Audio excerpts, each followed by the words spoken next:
Man. Well,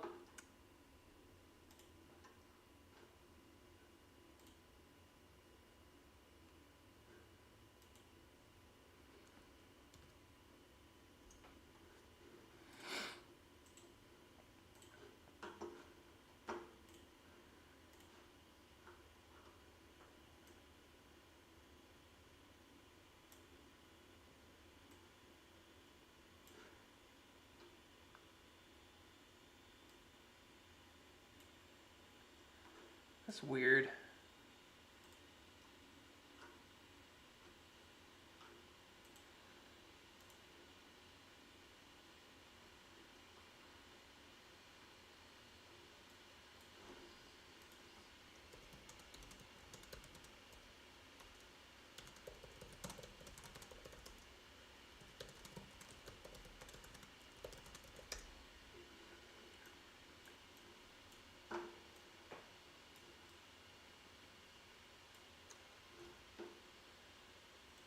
I don't get it.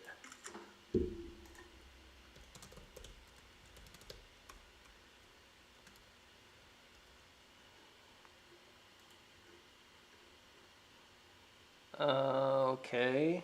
What's happening here?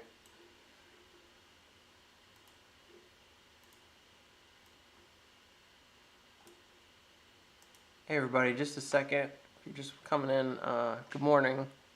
I know market's about to open. We're gonna gap up.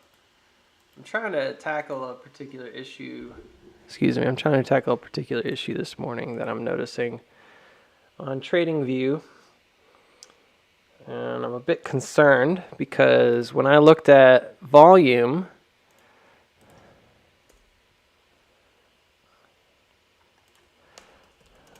when I look at daily volume, the volume on this particular run-up looks really, really weak. For some reason, when I look at 4-hour volume, it looks really gigantic. And I went and measured it, and it didn't look like it was that crazy. So I'm a bit concerned why it's scaling it this way. I don't understand. Does that mean that the 4-hour candles are considerable, but for some reason the daily is not? Is that because there's like every other one has like a very low amount of volume?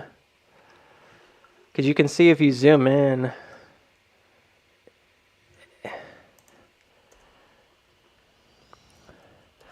I think every other candle has really low volume.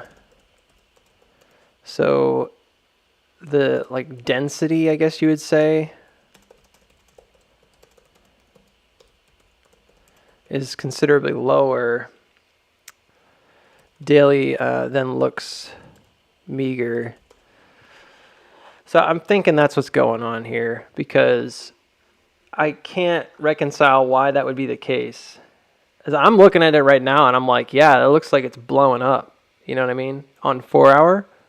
And everybody looking at that would be like, whoa, that looks like a ton of volume. That looks like, emu level volume. But switch over to the daily and it's like nothing.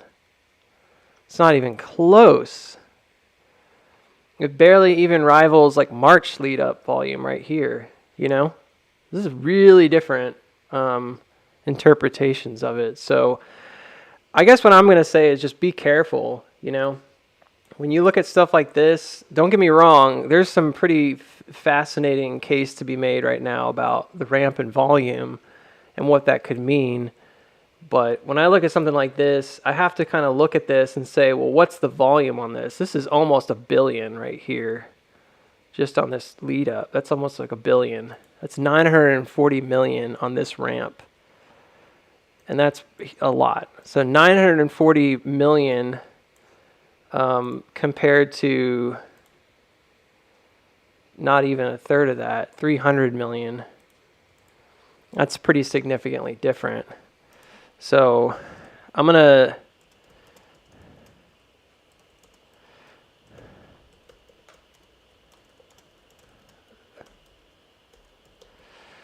It's still a lot of volume, but it's not. That's not. This is not even. This doesn't even make any sense to me. It almost doesn't look like any better than this. You know what I mean? It's a bit of a bizarre chart. Why in the world? How could that possibly be the same? That doesn't make any sense. Am I going crazy here? Can somebody tell me? Am I going crazy, or is this 4-hour chart on is this 4-hour chart volume look really whack to everybody else? Let me know in the comments if you guys have TradingView. If you don't mind, go check it out and see if there's a big discrepancy. See, now if I measure the 4-hour volume here, it says 37 million. That doesn't make sense either. That only says 12 million. What's the deal with the 4-hour volume? What's wrong with it? That says 500 million. That seems more accurate. Why is the volume on these different time frames so different?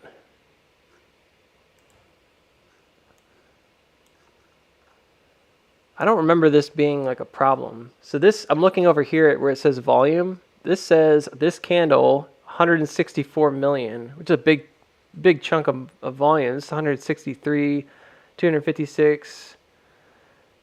Let me see here. Let's see. These seem more accurate to me, like the numbers. That's a massive candle, by the way. That weekly candle is crazy. That's 345 million. Let me see what that is. 700 million. So I don't know. It looks like weird. Like weekly makes this look pretty weak. No pun intended, but it does, doesn't it? It looks like a lot more volume on this than there does appear to be here.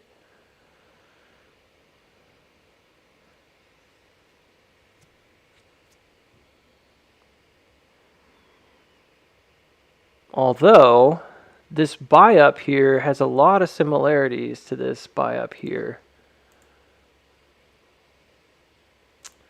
Well, I guess it's not going to be solved in a couple of minutes. We'll have to come back around to that. I'm a little bit lost as to why the volume looks so drastically different on different time frames. I don't quite get it.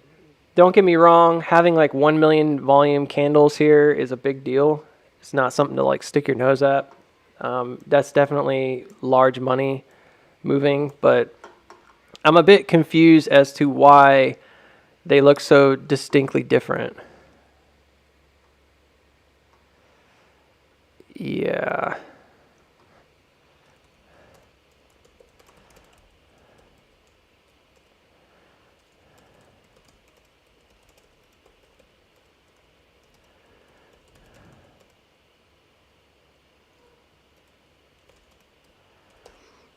I'm just confused by it. Maybe there's something I'm not quite understanding about it. Don't be a negative? What does that mean, Joe88? Is that you, Sammy? You always pick the same profile picture. I don't know if it's like William Wallace or something. That's what I always think it is. Good morning, Wendy, Gerald, sorry, Chikachu, Dave, Barbara. I think it's just relativity makes them look optically much larger. Yeah, you might be right. I think again it might have to do with comparing it to what came before. So the reason that's important, yeah, I guess you're right. Percent-wise, they're way lower. Am I expecting us to top out? We'll see. I think we're close to it, and if we don't top out here, it's potentially like a big deal. So the reason I'm bringing it up, and I know my chart looks really different. If you haven't been able to keep up on the Discord, don't worry. I'm going to go over it this morning. Yesterday was crazy, and the day before that was even crazier for me. So I lost a car yesterday. RIP. I didn't get in an accident. My car just died, and the engine's gone kaput. So it's a problem with the make of the car. It's a Hyundai, however you want to pronounce it, Elantra, and they have a piston issue that affected a certain model of those for a while, and ours is finally like succumbing to it. And it's the second time it's been in the shop for it, and the first time we had to pay like $1,000+ or whatever just to tweak it so it would run. And it's not worth fixing, so it's just basically engine failure right now, and it's way too expensive. So we're gonna just let it go. And that happened after like a really long day.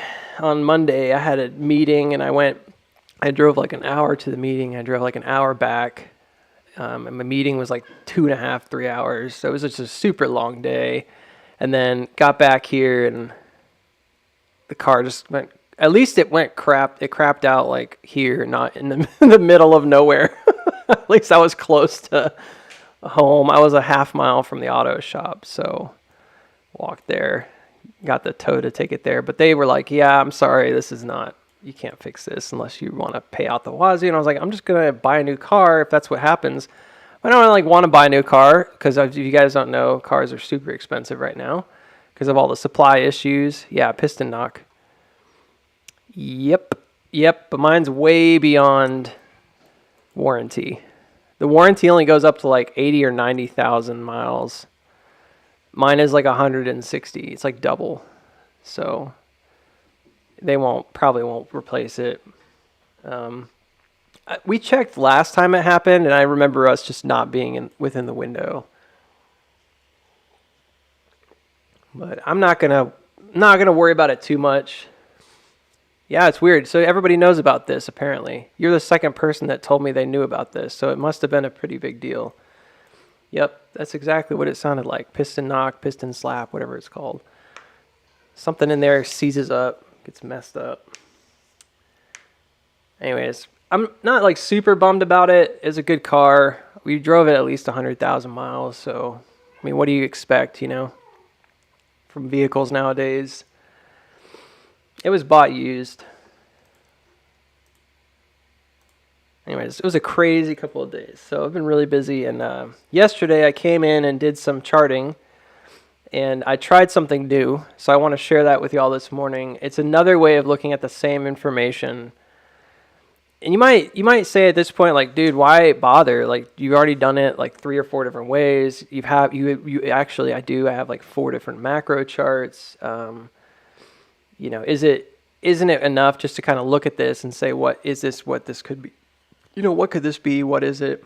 Why don't we just focus on that? Well, I do want to focus on that. I do want to focus predominantly on the present price action. And there's some things here that do make me kind of, raise my eyebrows. Right? And one of those things is that when this dropped down, and you all know this, okay, we've already talked about it a little bit. When this dropped down, it went to a new low. So it went below where we would have expected it to go, which was the floor. And then it bounced up, found support, and started accumulating, and then it pushed back up. Well, in theory, right, meaning like if somebody told you, here's the definition of a spring, and you could look at something like this and probably say to yourself, yeah, this has ramps, and each of these ramps was kind of let go and it floated, and then it dropped down for a spring, and then it pumped back up. And as long as it finds support, right, back on previous support, this could be it. Like this could be your spring opportunity with but it happened after hours. And it's really tough for me. I can't, first of all, this kind of goes against, yes, and it's hard for people to change their minds.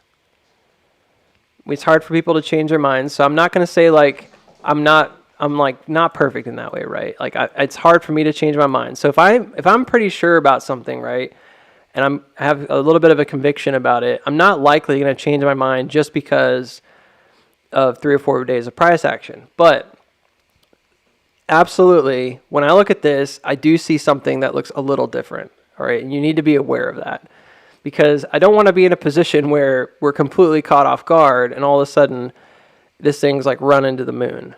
So what I did in the last video is I said, look, here's what I think. I said, I think if you come back up, you're likely going to test this red line. There's also this kind of 550 area that's very important. It's essentially the center liquidity. It comes from way back over here on October 12th. So if you guys checked out that video, you know that that was my level. When I went back and I started looking at it again from a slightly different perspective, I noted that there's a possibility this thing could come up to like 570, 575. That's not that far away from 550. It's still in that same pocket. And quite frankly, this dip down right here is so minor, right? And the only reason we use 550 is because it's an even number. But if you look at the first hit here and the bounce, and you look at kind of where the center activity is, it's a bit of a range. And I would say it's probably somewhere around like, I would say 550 is the low, but I'd say it goes up to maybe about 565. So you have maybe about 15 cents where it typically gets bought and sold quite a bit. And that's where we sort of wrapped around. Look at the widening that occurred when it started on January 17th, right? Look at where we fell here back on December 15th. All these are around the same area. This was like that 570 hit, and then it dropped. So these are things that, in my mind, I'm like, okay, there's a bit of a fuzzy area here. I know that if it comes up and it breaks above that particular level, that we're likely going to see some kind of strength and continuation. And if we don't, well, then it's just a fake out, right? And that's a lot like all the other ones we've had. There's nothing different about that. So if you had watched the more recent video, you probably would be on board with that, because I think I made a pretty strong case for why that is. What is this? These are not my charts. What are these? Oh my gosh. This must be another, well, maybe it's on another, oh, I bet it's because of this. Yeah, probably. All right, well, it's probably on another one of these. Maybe I'll just pull up the picture in a minute so you can see it. Anyways, I posted the picture about it. And what I then did is I did something really weird, was I went back and I said, well, can I just do this as if it's channels instead of having it be levels? Because I did it where it's stacked and it's on levels, and I'll pull it up in just a second. So let me find it, and I'll pull up the image so you can see it. And then I thought, is there another way I can do this? Because I'm trying my best to illustrate and keep it as simple as possible for folks and say, look, these are the levels that you're going to want to watch. Right, so this is the image that I came up with. And what this is, and it shouldn't be overthought. It's not overcomplicated. All right, we're sitting at 554. It hasn't made a decision yet, okay? There's no need to like stress out at the moment about anything. We're just kind of talking about this. So if you're somebody that's listening in, or you're wondering what's going on this morning, there's not really much that's happened. I think it could be a hook that we broke that down, or we broke that trend line yesterday. This could be a hook to retest it. I think if you get above it, you're likely going to head up towards 570 and 575. I think if you reject from it, you're going to start dropping and probably head back down towards 474, to be quite frank. I don't think it's likely you catch much higher than that. Maybe you catch at 540, okay? But this is the main thing that I was looking at, because what happens in this iteration, you can see it, is that it jumps the creek in the middle, and then you get August. This is a basic M shape. This is essential to all of the algorithms that we look at in the market, and it's also the one that AMC follows. You have a drop in, you build up some pressure, you push up, then you have what we call the bridge, which is the main cross of the creek. It just so happens that's a really nice little analogy. And so we have two of those here. You can see the one that's quite large, and then it iterates again. And there's another one that's a lot smaller. They do the same thing every time. The video that I did, and this is not a full recap, but the video I did talked about how these set up, and that ultimately, if you're looking at it from a fractal standpoint, you know, it's pretty easy to go through and say, well, I think these are all the same, and here's how they move. And then you could look at comparisons between the fractals and say, this is the way that the fractals are moving. All of that's great, but it's a little too heady for a lot of folks, and they don't frankly understand fractals very well. And I'm not trying to be dissing on anyone, But a lot of people will say because the bars pattern looks the same, it must be the same sequence. And I don't necessarily agree with that. I think that the bars pattern shows you the price action. The price action is doing something. It's accomplishing something. There's a reason that it's moving the way it's moving. And this, I think, is probably the most distilled version of that reason, which is that you're basically jumping creeks, and that's why you get that shrinking, right? Well, in theory, then, where would we be in that shrinking process? You can kind of tell. We would be, essentially, we just came down, we've created another floor, we dip beneath it. For liquidity, we're pushing back up. In theory, we could be already in the August move, right? Pushing up here, going up towards 550. And I said you could monitor for a possible change of character there, because once it breaks out, then, and you're above that 550, you're doing something that you've not done before. There's two things specifically. Number one, we've never broken back into the previous range, ever. So the MO for the operator at this point, the short operator who we expect is the one running the stock, is that after they come down, they check it 3 times, but they don't ever come back up. We've never re-entered the range. So this was a support, this $19.30 was a support that was created when we hit 72. And I know the numbers are all different now. This used to be what, $32 to $34? That $32 to $34 range used to be the floor. Then it became the ceiling. Okay? Same thing right here. This was obviously a different number at the time, but this $8.30 level was the floor, right? And we dipped beneath it for liquidity for that final up thrust. Once we came beneath it, we didn't ever come back up again. Same thing here. So once again, it's like, where is the floor? Well, traditionally, the way that we've seen it is that the floor is created as soon as it stops and it bounces out. It creates a little range where you then spring from. Like this is the springboard. It creates a little range, right? This 550 area where you spring from. And in this case, when we came back up to that 550 area, we wrapped around it and we widened, and then we fell back beneath it. But technically, the same thing happened here. You widened as you came back above it, and then you fell back beneath it. And that's why I was making the case that this particular move up here to $8.30 that we experienced was going to result in a downward move.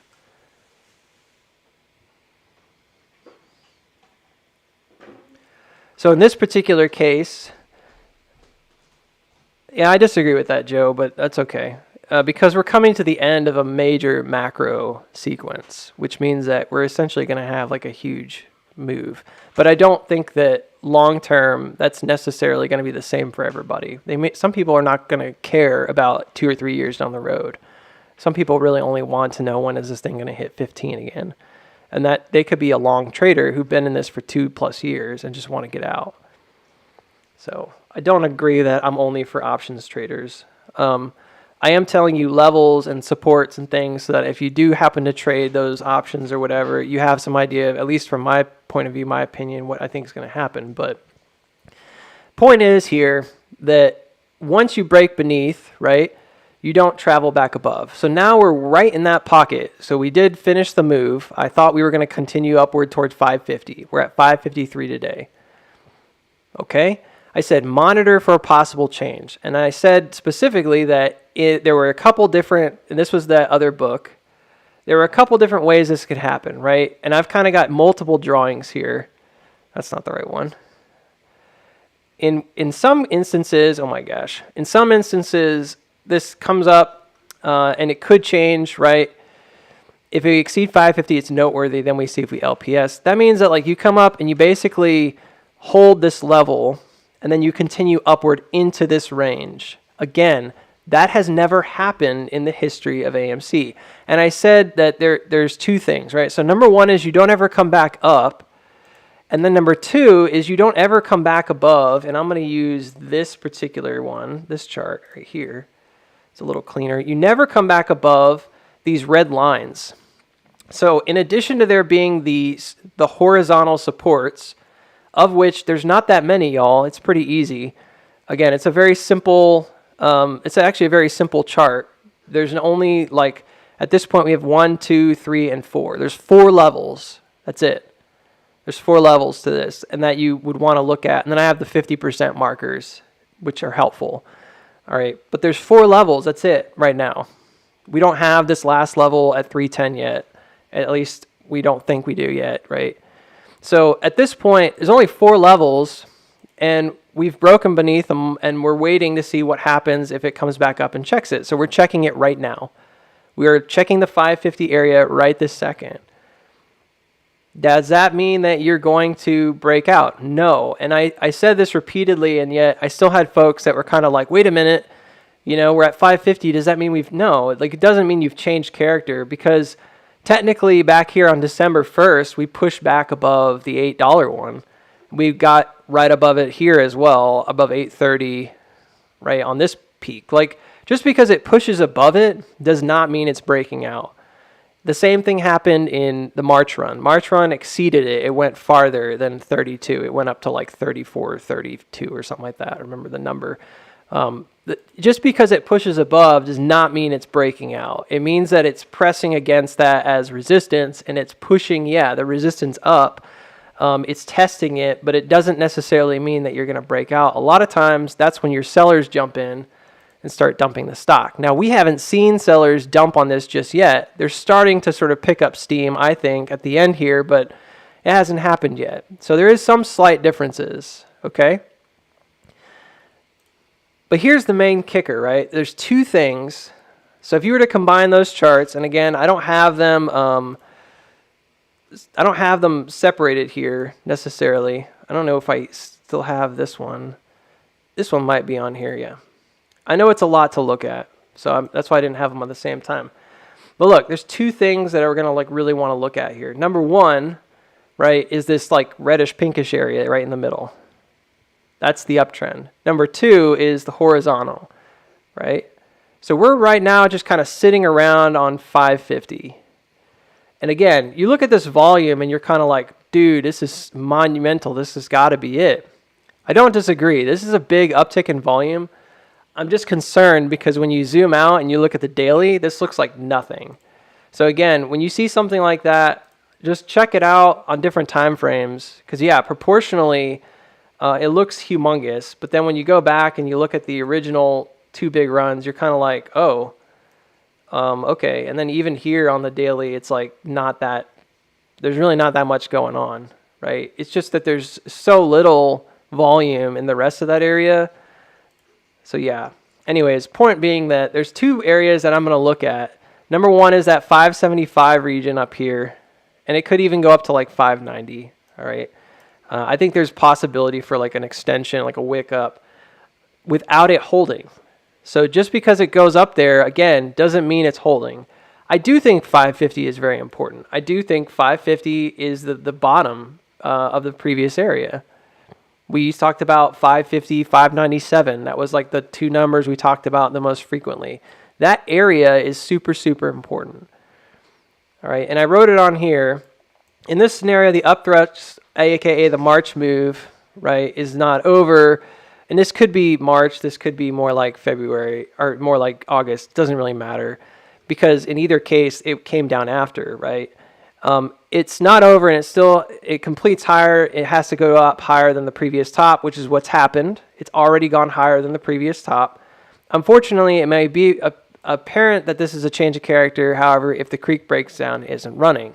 So at this point, that change of character is dependent on 2 things. Number 1, it has to break 550, probably even go up to 590. Number 2, it has to hold those levels. If those 2 things don't happen in sync together, then I don't necessarily believe that the stock is running. I don't want people to miss out just as much as I don't want to miss out. So if you're looking at this and you're like, dude, it's running, man. You're totally wrong. It's running this time. Okay, fine. It's done this before. There's been multiple moves like this. When we broke out over here, everybody said, oh, it's got to be running. It has to be running. Right? And then it didn't run. It ran really hard. It had some huge swings, but it ultimately didn't run. All right? This is very different in that, there's an uptick in volume here. But again, zoom out, look at it on a larger time frame. You see that it's not as much as it looks like. Is it enough to signal that, there's probably a long operator or somebody who's messing around with it now that wasn't messing around with it as much before? Yeah. I think so. I do believe that. I think that's very possible. But what I wanted to do yesterday, and so I'm going to get to this other chart that I made, is I wanted to look at how else could I distill this information, because I already know, like in my mind, like this downtrend and this downtrend are the same. Well, look, when you do it from this point of view and you look at these particular guys, and they're the same angle, right? 140, 140. Okay, this is 141, but I think it's just scaling issues. They're the same. I copied and pasted them, so I'm not sure why they're showing like slightly different. But does it look like this is likened to the March move, likened to this December move? Yeah, I mean it does. So to me, this still looks more like March than it does August. The only way this looks different to me is if, again, you're kind of looking at this from a helicopter view and you think that this particular drop into this low area has to be the spring, right? Man, this volume is like super, super misleading. I don't understand why it's doing that. I just don't get it. Anyways, it looks like it's taken off. But it's so different. I'm so sorry. I keep dwelling on this. I just can't understand why the chart would change that dramatically. Like, this is the daily. It doesn't look anything like that other chart. So let's just use the daily for now. So then what I did is I went back and I thought, well, there might be another way for me to illustrate this, because I do have these concurrent angles that come down. There's some things about it that are really, really symmetrical. Like each of these pushes over, as you can tell, hits it, pushes up for the August move, pushes over, comes down, hits it, pushes up for the August move, pushes over, right? And then you would come down potentially and push it and go up for the August move. What I decided to do was to take this and run with it. So I went ahead and created, and I'm going to use the hourly because I believe that's the way I created these. So I think it's going to look the best on the hourly. And I'm going to show you what I did. All I really did was compare the different areas on the chart, and I looked at it from an iteration standpoint. For you guys that don't know what an iteration is, it's not a copy so much as it is like a recycling of a fractal within itself. So it's like it's contained within itself. Think about like nesting dolls or something like that. It's part of the design of the whole. So you can't be just copy paste. It has to also be considered as part of the design of the whole. It's the bedrock of the whole term fractal. If you look up what a fractal is, that's what a fractal is. And it basically represents a mathematical formula behind the scenes that's trading. Okay. So what I did is I went back and I thought, well, I'm noticing that there's a simple pattern here, which is that, yeah, these are creek crosses, so they run on a sine wave. That's pretty easy to understand. When you get to those creek crosses, I'm going to delete these for just a minute. When you get to those creek crosses, these red angles, they're all the same angle. They may not look like it on your screen or on my screen even right now, but they're all the same angle, right? And these creek crosses are, the red guys are all the same, the gray guys are all the same. So just so you know, I did it all in the same time frame so I could just copy and paste stuff. They're not being very creative about it is what I'm saying. Like, it's doing the same thing every time, and it's even doing it in sync, like in a time sync, basically, which is kind of crazy to me because I would have expected there to be more variance to it. There's a little bit of variance, but it's not a lot. And when you actually like kind of map them out correctly, it's like painfully similar. So if you're looking at this top and bottom, or this top and middle one, this top one, the A star is the biggest, right? And then I want you to notice that on this top one here, and I'll make it large for just a second, I've also got the B and then I've got the C. What I found is that if you measure a fib like upside down or whatever, it's the 382 level. So on the fib channel, it's going down like 38%. This is the 50% marker, right? So it's near 40%. This is the 50% marker right here, this dotted blue line of this channel.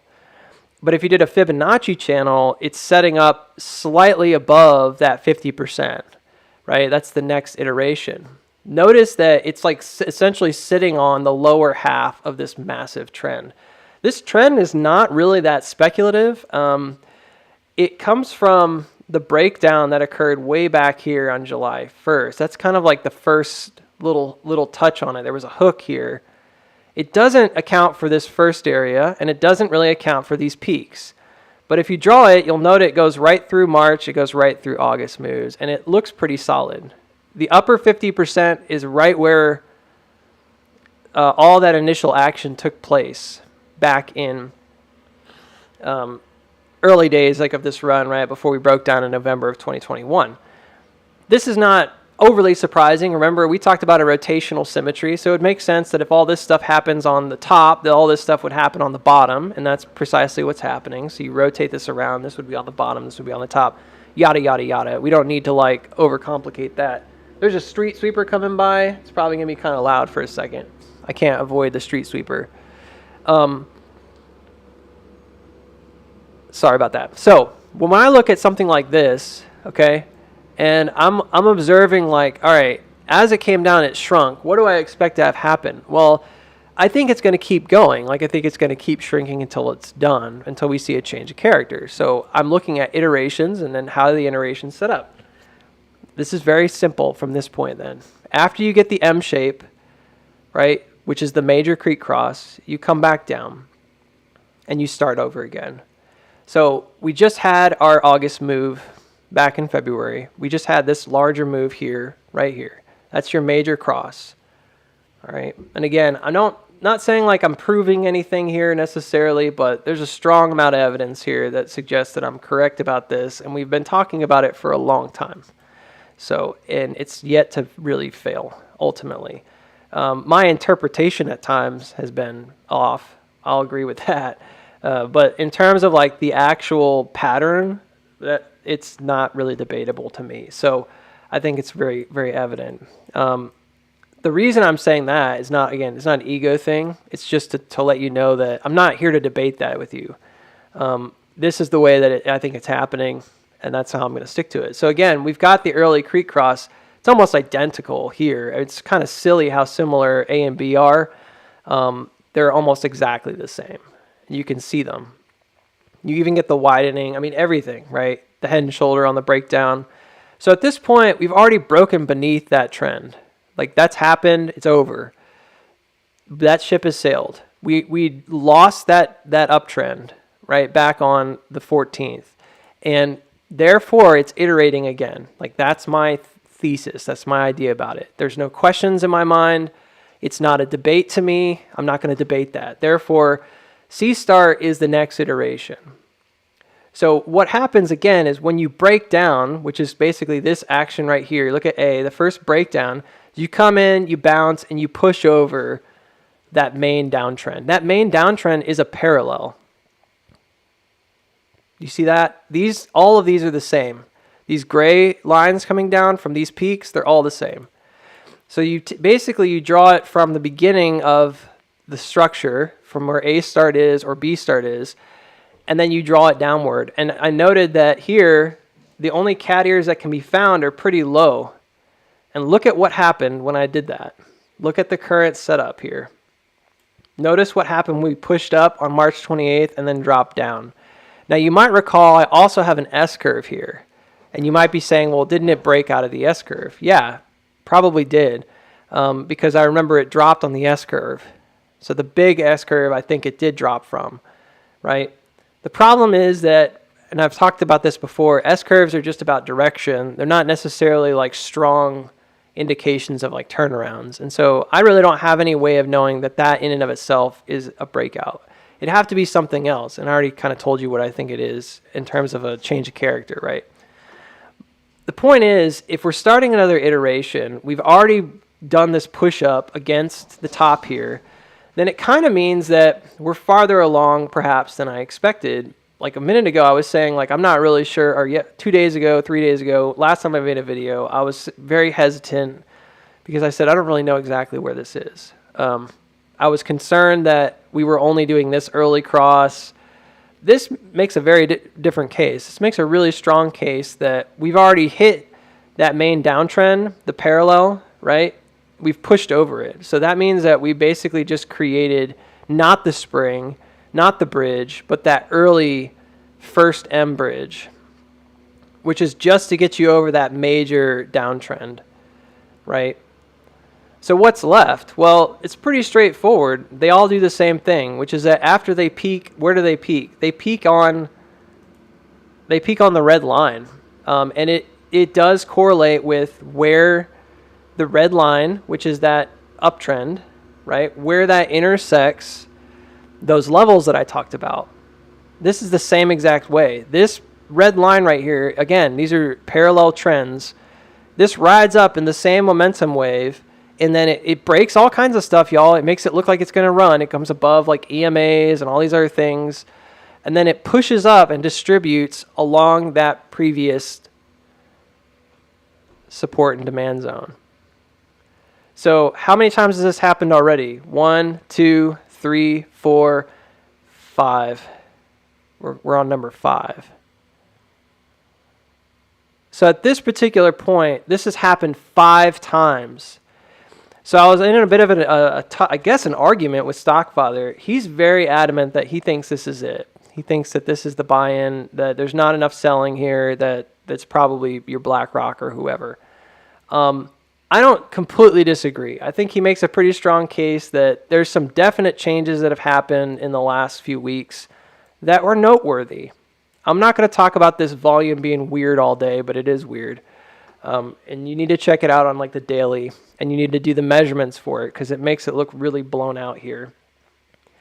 But I will say this, 5 times this has happened. Well, 4 times prior to this has happened. This will be the 5th time. And so far, it is following all the same rules. The other thing I decided to do was post on here a sine wave. Now, you might say again, well, look, man, it looks like your sine wave is off. Because, like, look at that middle. That's not in the middle.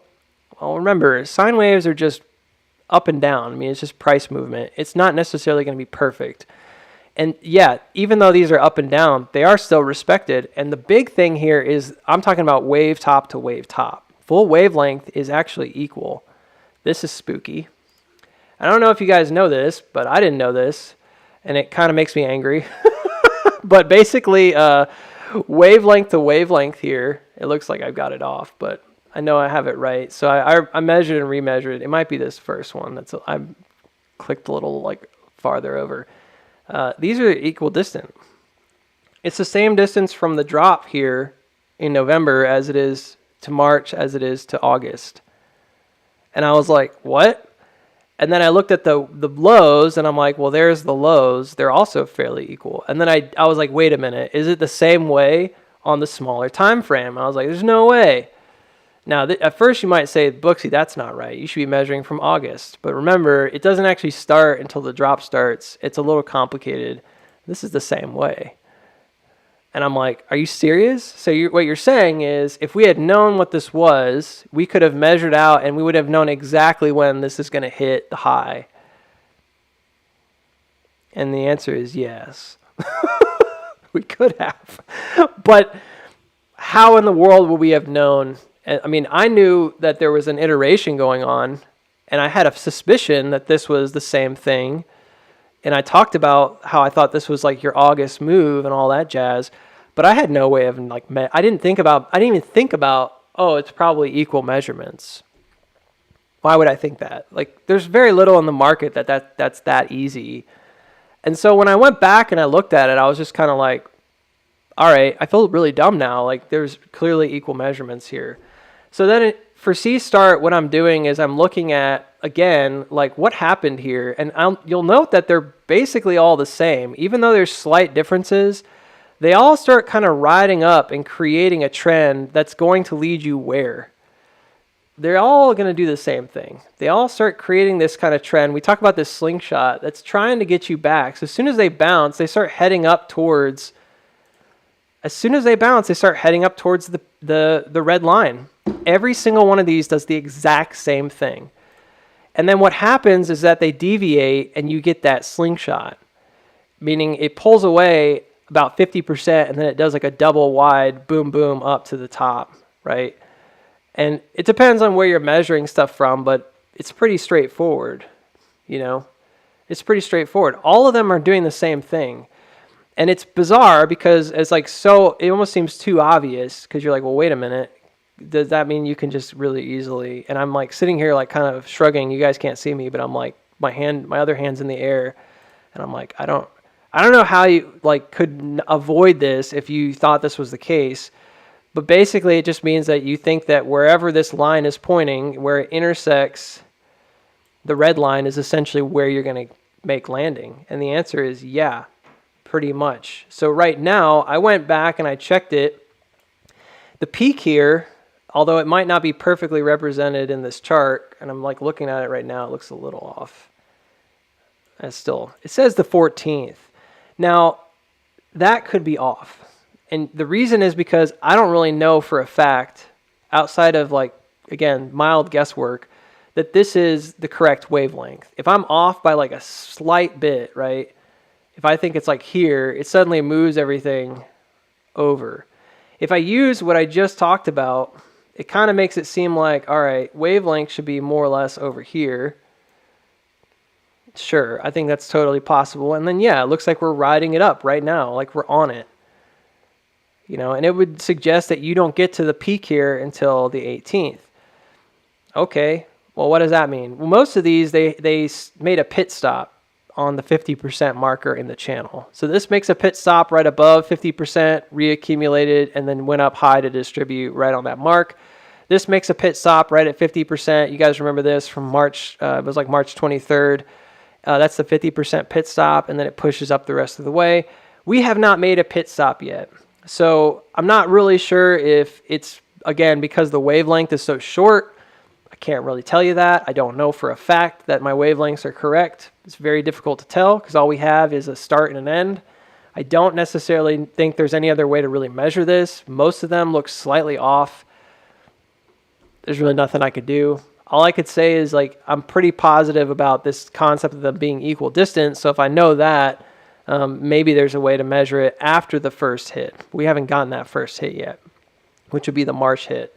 So at this particular point in time, it's only one of two things. It's either the March hit or it's the August hit because it's coming up again to check that red line. So in the scheme of things, even if I'm wrong and maybe this particular, for some reason, this particular one doesn't use the same rules and it's really compressed and yada, yada, yada, this would still be considered the August, and it would be a change of character if it came up higher, right? But the main thing that I'm like most concerned about right now is that I don't necessarily think, and I don't know for a fact again, but I don't necessarily think it's changed character yet until we see it kind of do its thing with a pullback and an LPS and then continue higher. Because again, it hasn't met the criteria of it needs to break the red line, has to, it will do it, all right? This is not me imposing my thoughts on it. There's no way this runs unless it breaks this red line, right? This is just a matter of fact. And then number two, it would also have to do something that it's never done before, which is that it needs to re-enter that 550 area and hold it. And it can't just be, oh, we're holding it so we can sell. It has to be, we're holding it so we can reaccumulate and continue pushing. Neither of those have happened yet. So from my point of view, it's not about what ifs at this point, is what is. And what is it hasn't happened yet. So I do understand, like, I'm doing some stuff here that's sort of suggesting, like, oh, let's just try to be predictive. Obviously, yeah, I'm doing my best to try to be predictive about it. But what is that we haven't gotten that move yet. So at this particular point in time, here's what I'm waiting for, okay? I'm not 1,000% sure. I know for a fact this is the parallel, right? And that when you draw the parallel to these cat ears right here on the breakdown, right there, that occurred on like February 28th, that, yeah, it creates this line that we were pressed up against and we broke down from. I also know that historically, it comes up to meet that red line at least once. In some cases, it came up pretty much twice. I think you would make the argument, you could definitely make the argument here that this came up 2 times and hit it twice. But it does the same thing every time, which is that it's like laying up. Remember we talked about this with the sine waves, is that the whole point of a sine wave is you're breaking down and rechecking. You're breaking down, rechecking. You're breaking up and rechecking. You're breaking up and rechecking. So every time you come down, you're going back up to check the previous area, and it's getting smaller and smaller and smaller. You can see that. And that's the whole nature of a shrinking iterative move. And this is the same thing that I've drawn on the master fractal like a million times on this channel, over and over and over again. And it's happening right now. So the good news is this is absolutely in its shrinking phase. We already kind of knew that anyways with the diamond bottom, or with the diamond chart, because it was coming down and narrowing. It's about to finish its rotation. There's not really much time left. We're already sitting at basically mid-April here, right? So we're at a point of, yeah, this is probably going to turn very, very soon if it's not right now. The only thing I could tell you right this very second, right, is if we start finding support and we push up and it starts moving into like the $6 range, I'm going to be a lot more bullish all of a sudden, especially if we get, again, over this marker and find support above 590, because it absolutely, in my mind, could represent a change of character. Now, there's some other people that are talking about us pushing up to like $10 and then coming back down. Well, I hate to break it to you, but if that happens, not only is that not a change of character, but it's absolutely like horrible, because it could mean that your long operator really just wants the distance from 389 to 10, and they don't want any more. So there's been a few people that have suggested that this goes up to like 8 or 9 or 10 and then breaks down again. I'm not going to comment on where they're getting that information from, whether they're getting it from some random fractal or whether they're getting it from something else, or they think it has to do with the market trends. I don't really care. What I would care about the most is, what does that mean about an operator? And if an operator is only taking it up from 380 to 10 and then they're letting it break down, that means they have no intention of running it. And frankly, again, based on what we're seeing, that would absolutely be a change of character. That didn't happen back here. It just didn't happen in August. It broke down, it tried to hook, and it failed. And then it came down, and then it tried again, and it failed. And then it came down, and it tried again, and it failed. And that's how we're getting like the same pattern over and over again, because it continually, they're upthrusting in order to sell a long supply. So the moment that doesn't happen, the moment that pattern is exhausted, that's when the stock normally would run. It means that there's no longer enough sellers to continually do that same action over and over again. And your buyer has now found it a value and they're ready to push it. They have enough shares in their pockets. They found enough value in where they bought.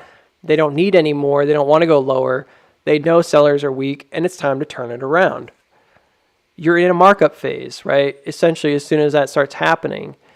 So the idea of it coming up to, again, like even $9 would be bizarre. The idea of it coming up to $9 and then coming all the way back down would be absolutely out of this world weird. And it would probably mean that, again, whatever long did try to push it either couldn't push it far or they didn't want to. Meaning they were content to have that move and they think it's not worth continuing. So I'm a bit hesitant about people saying stuff like that, because to me that's like, oh, so what you're saying is you're changing character 1, 2 times, and then on the third time you're just not, in which case that's not good. Because at the end of the day, you want to come up and break out here. Like you want to push up, find support, push up, find support, at that 8.30 area, $9 area, and then keep going. Those are your 50% swings, right? Like 50, 50, 50. I mean, they're not exactly, but they're really like tight, Those are the things that you'd be looking for as it moves up towards 15 and then ultimately like possibly $21. And those are going to be some really big moves. I'm talking about 300 to 500% moves here. It's nothing to joke about. So is my finger on the trigger? That's probably the question. that a lot of people are going to ask. I would say right now, my finger's not on the trigger. It's really like, I'm kind of like watching it carefully. I'm trying to like do my best to make sure that I don't say, yeah, that's it. That's the change of character until I'm 100% certain, in my mind anyways, in my opinion, that that's it. That's the change of character. So again, a lot of you guys aren't even in the algo trades chat, but that's where Stockfather chills out most of the time. And he and I have been kind of debating this. He's pretty convinced there's a change here and that we're about to see it run. I disagree because I don't think it's broken out yet. And we've done this again 4 times. And then within those 4 times, 1, 2, 3, 4, 1, 2, 3. You know what I mean? Like within those 4 times, we've tested the same areas like multiple times as well. And each time it doesn't work. So even if there's a swelling of volume here because of that drop, I'm not on board with it yet. And there's also this idea that's kind of floating around my brain, which is, man, this was a rotation. And if you guys remember the end of the rotation is crazy looking. Let me show you, because I think I still have it on here. I think I had it like pulled up. The end of the rotation here was expected to be pretty wild. This was one idea I had of like coming back up high and then dropping low based on those waves. This is the end of the rotation. Now, this is very exaggerated, as you can tell. But, excuse me, again, like for the most part, does this look like it's doing what we expected it to do? Well, I know I've got it drawn badly on here. I have it drawn as it's going to continue down, and it didn't continue down. But I also wasn't really watching the price action at the time and looking at this like, oh, it's the first bounce. Because that almost looks obvious now looking at it. You're like, oh, that's just the first bounce right there. It's not the whole thing. And I mistakenly thought it's possibly the whole thing. So there you go. Booksy was wrong about that. So here, you've got the bounce, right? And then you've got a bounce. And you've got a bounce. And this bounce is super weak sauce, but it's there. And then you've got this, and who knows what that is, right? The point is like it doesn't actually come up right away until this part right here. It comes back up and checks it. And this is the pattern, right? And this is already happening too on the other one, and now this is happening here. Okay, well, what's the next stage? The next stage potentially is that you're going to go ahead and do that drop. And remember, these are iterations and these are rotations. So there's 2 things. There's a midterm rotation, which is the shorter term rotation, and there's the macro rotation, and then there's the combo chart, and then the macro iteration. So we've got a lot of stuff here that we're comparing to. It's not just one piece of data. It's taking everything into account and looking at this bars pattern and saying, okay, here's how it's generally working. And the target being what? Like ultimately like to come back down to this low spot, right? And that's where you kind of make roost and you should take off.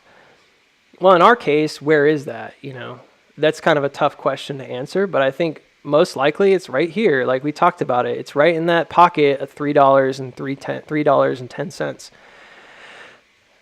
So would this be a really effective bull trap if it made it almost convincing that it was going to run and then it does one final massive slide down, right, and crash? Yeah.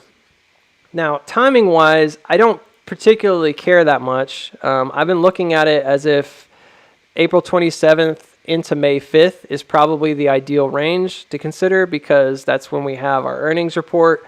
So a lot of things here are going to happen, in my opinion, if they are going to happen, would happen within that window. So it's about a week, but then you could even add a week to either side and say, oh, it's a few weeks. In the grand scheme of things, a week to a couple weeks is not a long time to try to time something out. So here's again, what would need to happen in order to change? Well, it was the same thing that happened right here. If you all remember back in on this iteration, when we were in this area, what we needed to have happen in order to break out here was to have the change of character. We needed to have this SOS and then continue upward. Remember? And then it failed and it started going back down beneath creeks that were there. And that's exactly the moment when we started saying, as a channel, because we're reasonable people, we started saying, well, this sucks. This is not good. There's only really one more chance. That's an LPS, and that didn't happen either.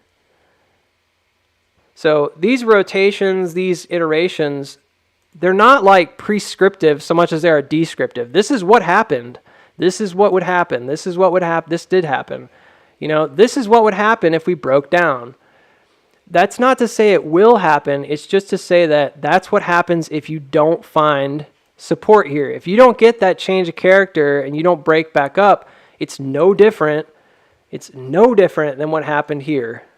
And it's no different than what happened back in March. And it's no different than what happened here, right? Or on these rotations, right? Inverted. You can't beat around the bush with it. You can't say like it is, but it's going to look so different. No, it can't. It has to break those marks.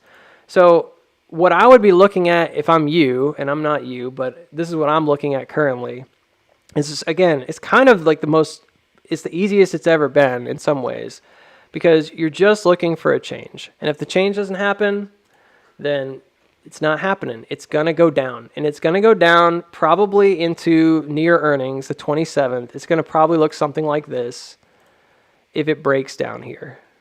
Like you're going to start down. You're going to head down towards 476. You're going to bounce around for a minute, and then you're going to start dropping. That's the 50% mark. It's basically in line with what we saw over here. There's also that cross trend. You'll see that these kind of lay up over the cross trend each time. I think it'll do something pretty similar, and then I think it's probably going to drop. So I think at some point in the future, it's going to come down low, right? But I think it's going to do a final drop like maybe over here. I can't really illustrate that very well. And that would be really close to where May 1st into the earnings report. I mean, it's right there. So in this particular case, like, if you're asking me, like, do I think that it's going to fall into earnings, or I think it's going to run before, it 100% depends on this particular moment in time, but it also depends largely on how quickly we kind of move down through this. And I think that, again, when you look at these red lines, look at the same thing happening here that occurred the 8th through the 14th, that happened here as well. I mean, it's basically identical. I'm going to say that a lot because it is. It's not as complicated, as I've made it seem like in the past. It's super straightforward. Like, you bounce, you test that creek, you gain some momentum, you push over. This is a mini bridge here. When you push over, you head back up to check the major diagonal trend. It just so happens you're also checking a parallel downtrend, but it's only relative to where these set up coming down. So what's amazing is that it's repeatable. What's amazing is that it's timable, but unfortunately, what it doesn't tell you and what it can't tell you is quite simply what exactly has to happen now. Like, there's only really the two options, but that's it. So it's either going to fly and go ahead and push over this and then take off, or it's going to crash pretty darn quick. I mean, in both of these instances, I know that there's a lot of differences in the way this traveled up, but try to look past that. In both these instances, what you're going to specifically be looking for is that breakout and that hold. And if it can't do it, it's going to slide back down pretty quickly to this red line area, which not coincidentally at our particular juncture is this 432 region, which just so happens, you know what I mean, to be the intersection right here of both that creek and then also the gap below. So do I think that it's possible short operators set this up, much like they did over here with that gap? Yeah, I think it's very possible.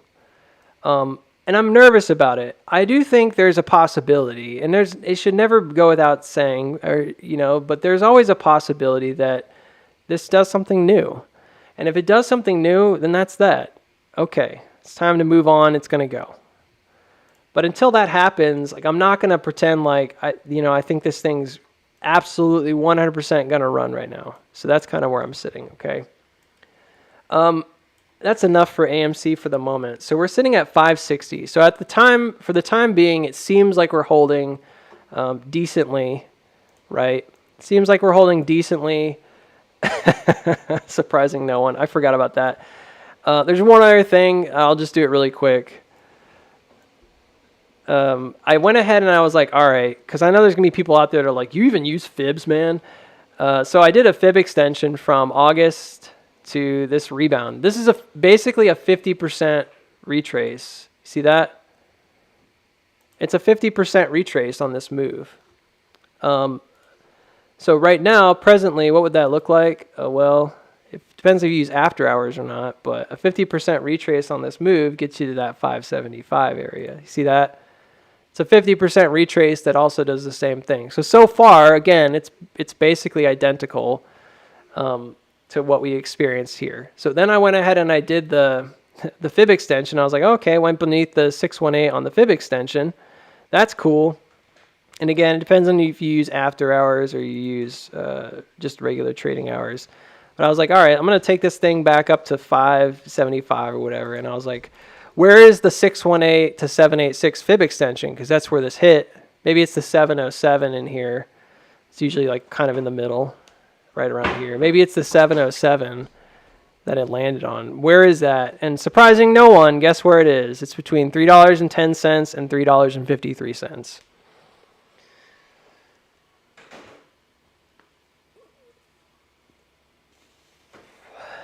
Why do I say surprising no one? Because it's the same thing that's happened every time, y'all. It's no different. Like, it's mathematically proportionate, so it's mathematically going to give you the same result, and it's in the pocket. So one more iteration here gets you down to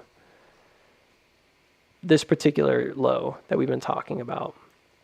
Now, if you're concerned about, like, well, when do we get there? Like, how long does that take? I don't know if there's a really great way to know. Again, I think the best way is to use probably the sine waves like I just talked about in that chart, and then maybe use that in combination with this downtrend. You can see this essentially hits like right around the intersection, and as does this one. You see that? So they're knocking on that door at the same spot each time. So if you have this correct, in theory, I guess you could know exactly where and when that would happen. And this looks like farther out, this looks like May 18th. So unfortunately, like, again, it kind of is what it is. I can't really change that. But this looks like, yeah, it could possibly take a lot longer, which is unfortunate. I'm not happy about that. It seems like it would take too long, in my opinion, but again, there's not really much I could say about it. It is or it isn't, right? In the case that I've got this wrong, and for some reason this is August, right? And August is up here, meaning like, or here, right? Meaning that it's already had that first jump. You would basically say that this is the line right here, because you'd have to say it's something. I suppose you would use this right there and say that's the real cross. This is your move, and then this is somehow a change of character, and maybe it doesn't come down that low, or maybe they already hit that low. You know what I mean? They came below. They didn't come that low, but they definitely came below the low here. They went down to like 370, so it went slightly lower than where we landed. Maybe that's enough for the range, and you don't need to come back down. Unfortunately, there's no possible way for us to get down here and hit that mark using that method, so I can't. There's no way for me to know. Anyways, but yeah, I mean, is this enough? Like, I think it is. I think this is a lot of technical due diligence that says that percentage-wise and like movement-wise, this is essentially setting up no different. Whether or not that is going to result in a short trap, right, where shorts think that they're going to get this last push down, they don't actually get it, or it results in a massive move to the upside that just starts going, it's really hard to say. Again, I find this particular these candles to be just like really misleading. And I'm having a lot of difficulty today wrapping my brain around the drastic differences in volume in this area versus something like June or whatever. It's just, this looks like nothing when you look at it on the daily. And if I'm looking at this on the daily, this just looks like a whipsaw that's about to drop hard. You know what I mean? But if you look at it on the hourly, it looks super strong. I'm not sure. It's like, whoa, look at all that volume, you know?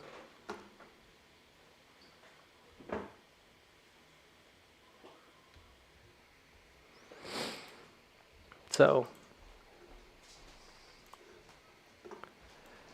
let's take a look. So where we are right now, it's a little bit of a weird spot. We had a pullback with a decent amount of selling at the end of the day yesterday. It did generate what I think is kind of a hook motion here. I'm not 100% convinced this is going anywhere just yet. I think there's a strong possibility there's still downside, as I just showed you, which would mean that this gap below and this gap below would ultimately eventually be filled. Obviously, where we're sitting right now, you know, begs the question, well, have we changed character yet? Is this a retest? And therefore, is this going to run? I don't know yet. I think there's a little bit of uncertainty still about this move. And it's my opinion about it, but there's also decent enough evidence that this could be a number of things. Like, you look at what happened over here and you see this push up and you're like, oh, it looks really similar. Main difference is this went down for some kind of crazy spring action or something, and then it jumped the creek. So from here, you're really just looking at that and you're saying, okay, if it holds, it's probably going to continue. And if not, then it's not. And really, from my point of view, I look at things and I look at specifically tops because I like tops. And I like to see where they go. And if this continually breaks the top and falls back beneath hard, I think it's probably over and it'll come back down to fill this gap and then ultimately head lower. There's another one right here. I mean, there's just gaps all over the place right now. This closed at 531. I can't really tell. Maybe there is no gap there. Hang on. No. 525.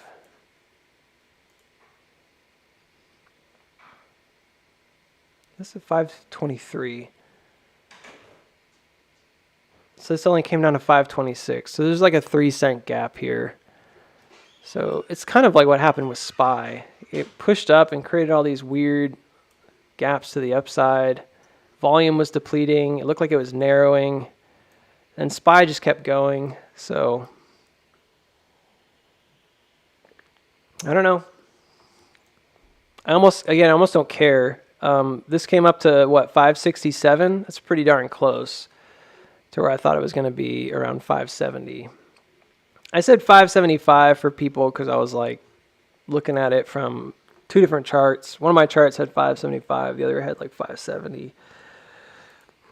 This one appears to be 570. And then I've got another marker here at like 575.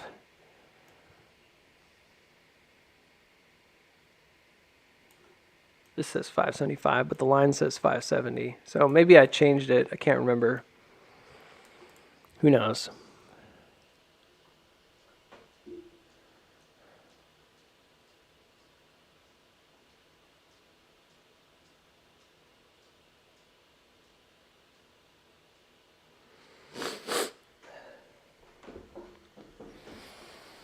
Oh, what's this chat?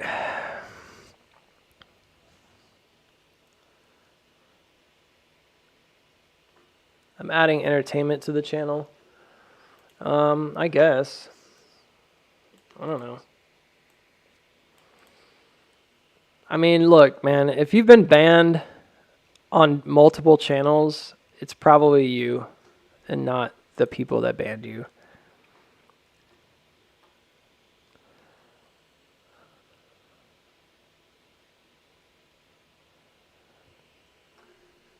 So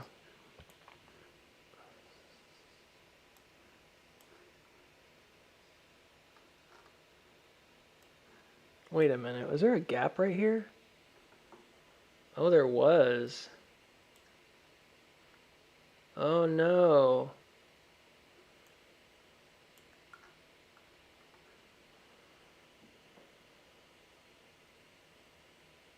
$565.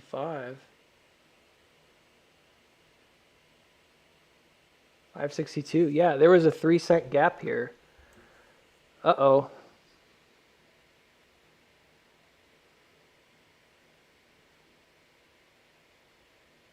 Well,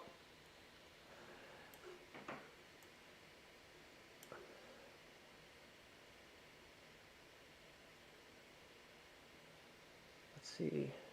Closed at 711. Nice number. High of 710. I don't really think that constitutes a gap, but okay. Well, it looks like we just closed a little gap from over here way back on March 9th. Good to know. Always good to know. I think it's looking pretty strong right now. So we'll see what happens after this.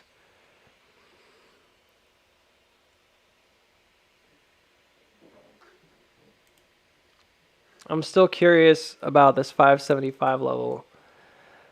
I'm not pulling the trigger yet. So if you guys are wondering, like, hey, what are you doing? Are you a bear or a bull? I have a couple puts, but the only reason I bought those is to hedge because, and they're farther out. I did that because if this thing were to spike on a distribution and then start crashing, I wouldn't want to be in a position where I'm just losing money constantly on shares. And all I have is shares. I don't have any calls. If you're someone that played the upside here, you probably made a nice chunk of change. Do I wish I had played it? Meh. I don't know. I felt like there was too much uncertainty. I noticed that the volume here looked a lot like what happened in that November bottom, if y'all remember that, and where they started barcoding and like nothing was happening, and then it just erupted the next day. It kind of reminded me of that, but I didn't feel like it was enough. Like, that's not a reason to buy. You know what I mean? Like, oh, it looks like that barcoding that happened that one time. You know, it's like, all right, well, that's not enough for me. So obviously it being ridiculously oversold and all that stuff probably helped with this move for sure. But I didn't feel like confident enough. Now, when it came up here and it was at 514, yeah, I thought it was probably going to pull back and bounce and then go. That was the last time I did any kind of predictive price movement on AMC was that. This particular area, I haven't really talked about it at all. I wasn't really present for it yesterday or the day before. So really haven't really done a whole lot of micro analysis. I've just been looking at macro stuff. For good reason. I just don't feel like now is the time to really fret too much about the micro until we get to this particular marker again. It's just slightly off there. I moved it up. When we get back to this particular area, again, maybe 570 to 575, if we get back there today, that's where I'm going to be paying the most attention to the price action on the micro. Everything else is just kind of noise here. Yeah. The first thing that happened after this one, at least if you look at this from like a Fibonacci point of view, is you can see that after that first push, it came back and basically settled back above the previous high here in October, and then right around there was the same place that you had the 236.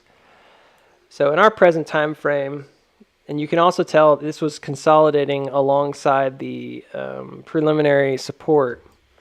In our particular time frame, it's a bit different because we had these up thrusts, the last one being really high. So it changes a little bit the dynamic of it. We didn't really consolidate here at all. We kind of passed over it actually. The consolidation around 543 didn't really happen. We had kind of a sitting moment above it and then we moved forward. It does again look like it's picking up some volume here. It's still shrinking overall, but it makes me wonder, like how high is it going to go, kind of thing. Not sure yet. There's a reason that I did, and I want to defend it, but there's a reason that I did this where it is. I think it has to do with, instead of it being like on this top, you guys are like the channel line right here. Instead of the channel being up here at 675 or even down here, I put it at 617. I put it on this particular shoulder. And I believe I did that because it was really accurate in terms of the Fibonacci breakdown on the channels, Fibonacci channel lines. So instead of doing it like based on peaks, I did it based on the fibs. So here we are at 568. So we're getting really close to that marker. There's probably somebody out there who's trying to like chart this like an S curve. I think you can do it. I'm not against that, so if you're doing that, like, good on you. I just haven't done it. I see this as a pretty distinct narrowing that's going on for the most part, and it is losing volume as it's narrowing. Historically, AMC has broken down on these, but it's also at times broken upward, and usually if it breaks upward, it's probably because it's part of like an S curve, which would be like, oh, this would be the middle, you know what I mean? So if you were doing it that way, you might consider this as like just step one, like leg one. Remember, again, this happened to us before. Like, this is the same thing that we talked about back in December. There was that S curve I was drawing, and I was like, oh, well, we're in the middle of it, and if you continue on, it should go up to here. And I was talking about iterating S curves, and yeah, I think it's possible. It's hard to say. It's possible if this were like an S curve iteration that this could come up. Maybe even to 666. Pfft, devil's number. Of course. I don't know where 666 was over here. It's like someone's poking fun at you. It's actually this top, roughly. So sure. That would be pretty different, you know. That would be some pretty extreme movement if it kind of pushed up over this. I think if it came up here and then pulled back and found support at like 590, I'd be really on board. If for some reason at that point it starts generating just accumulation after accumulation after accumulation on the way up and it doesn't ever stop, okay. But at some point it's going to get overbought. You're going to start seeing some sideways for a few days.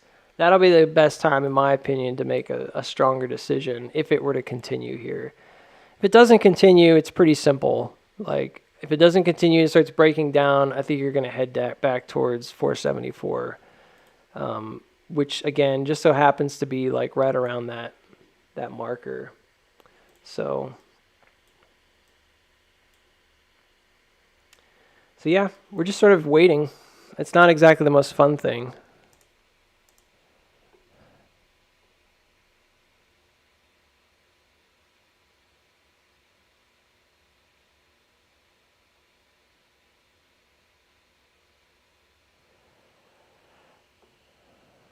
He says a lot, but he's so hard to follow all over the place. He needs to focus on one idea one by one.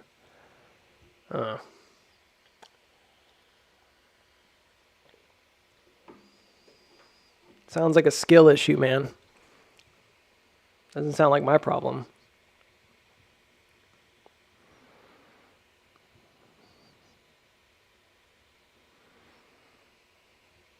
I feel like I've been pretty dang concise. I mean, I literally will spend like an hour talking about one thing. I think I talked about those downward channels for a solid hour. So that's a long time to spend focusing on one idea and fleshing it out.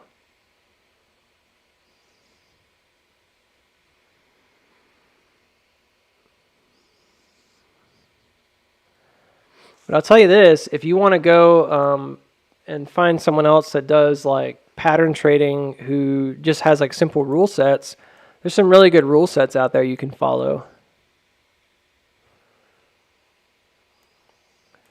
I'm not trying to be a jerk when I say skill issue, but I'm being just, it's kind of, that was tongue in cheek. It was a joke, but it was more about like, hey, get good, man. Like, this is a skill like anything else. If you don't understand how I could talk about trends and then jump over and talk about fibs, and you think that's jumping around, then that's that. I mean, I can't help you there. Sorry. You know, you need to be comfortable with learning different tools and different ways of analyzing the stock, because it's going to have, there's going to be elements of Wyckoff here. There's going to be elements of volume. There's going to be elements of pattern analysis. I like to look at things from like dozens of different points of view because it gives you a better picture in my mind. And I think it gives you more evidence. But there's plenty of people that just trade fibs. There's plenty of people who just trade EMAs and they do okay. You just have to develop a rule set and stick to it and know how you're going to trade it.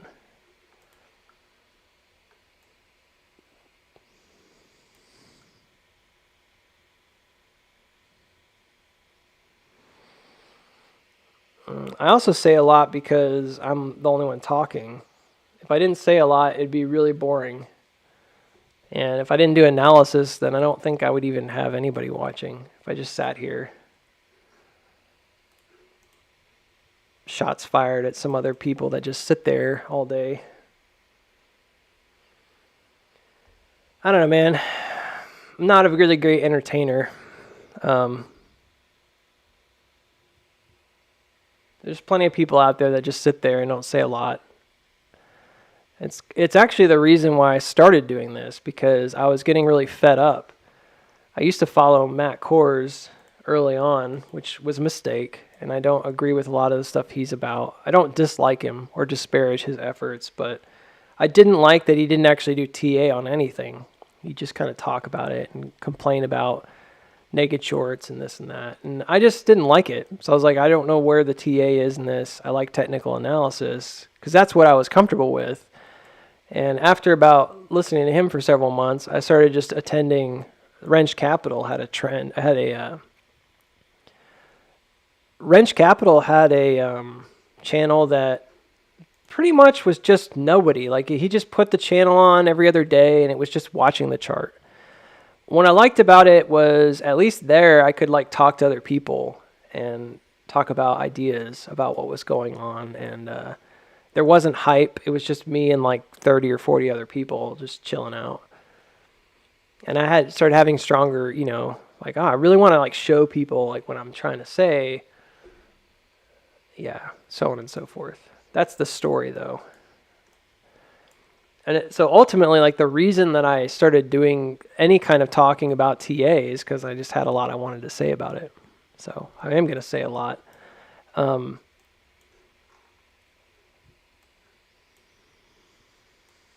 don't know. I don't really feel like that's something I should apologize for. One of the earliest, I remember one of the earliest comments, it was like the first or second or third video I did, was like, I listened to this guy for 40 minutes, and like there was like 2 minutes of that was actually worth my time. That's what the guy said. And I was like, yeah, that sounds about right. That sounds like me. I wasn't even like offended. I was just kind of like, yep. I like trying to explore things and like explain things. And we could look at a chart, and when we look at stuff like MULN, and I'm going to look at that in a second. Somebody asked me about Mullen Automotive. When you look at stuff like that, you can do a basic analysis in a matter of like 5 to 10 minutes. And you could do a basic analysis of AMC in 5 to 10 minutes. I talked about the analysis in 5 to 10 minutes. It's just those levels, those price levels. As it continues to gain support on those price levels, you're going to continue to get momentum. So if it comes back above here and it starts gaining support in this area that we're in, that's it. That's your 5 to 10 minutes. Let's look at some other stuff for a minute. So I'm going to try my best to sort of keep AMC up today. I know it's a really important area, so I'm going to hold it up. I haven't looked at Ape. Honestly, Ape is just in a weird spot. It's kind of found support again. It's got a gap above. It looks to me like it just kind of resumed the trend. It's very odd. It's almost the opposite of AMC, like almost like they reversed. And then when I go look at, like just looking at it from a glance, this one looks like it pumped up and then came back, whereas AMC looks like it dropped and then came back up to resume the trend. When I look at this from the other point of view, it's the same deal. It's like it hasn't quite gotten over that line yet. It's kind of bonking its head, and I think it's got to make a decision pretty soon. I'm gonna do one more quick thing real fast, and then we're gonna look at MULN. This didn't surprise me. This almost looks like an identical pattern. So remember, we thought it was going to bounce here, drop. I had that red box. It seemed to hit it, so that's good. And then it pushed back up to, once again, like the 186. That's the deviation standard for these two stocks together, the weighted deviation. And then it pushed up, and it looks like it's making a run for that line right there. I'm less concerned about this downward trend. I don't think the downward trend is as important. I know that they technically kind of hit, and they also both had like a $4 rise, which is saying something. But I'm more concerned about this upward trend, because that's the trend that, right here we broke down, came back up and checked it. It's the same thing that happened right here, broke down, came back up and checked it. It's very similar to the way in which the stock moves, where it's like kind of layering itself. So if I were looking at this like, oh, this is a shrinking, it's pretty straightforward. I think you guys can tell what it would be. All right, thank you, Alexa. So I think you can tell what it would be. And we got this part right, and this part's basically right. I was a little confused what was going on here, but it did drop out of nowhere and then went back up. So it created its whipsaw, right? And then pumped back up. And so what this means is that they're getting farther apart from each other. And the last time that happened, and every time that's happened, that they've become extremely far apart, AMC has nosedived, and Ape has actually come back up a little bit. So as the deviation increases, I'm more concerned about AMC taking a nosedive, again, just because that's the way it's been happening. It's possible that this is where it changes, but lately, anytime AMC gets overextended and rises and comes way away from Ape, it comes right back down, right after. So there you have it. Same deal, all right? This is like a repeating pattern that's happening. It's getting more and more compressed as it goes. Now let's look at MULN. As I said, I would check that out. This is a screenshot. Let's get rid of that.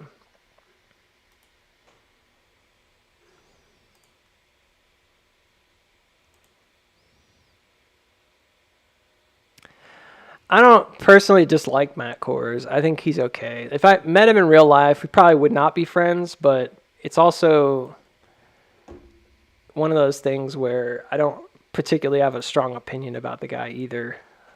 Like I don't know him. You know what I mean? If he does well, he does well. I'll just let him be.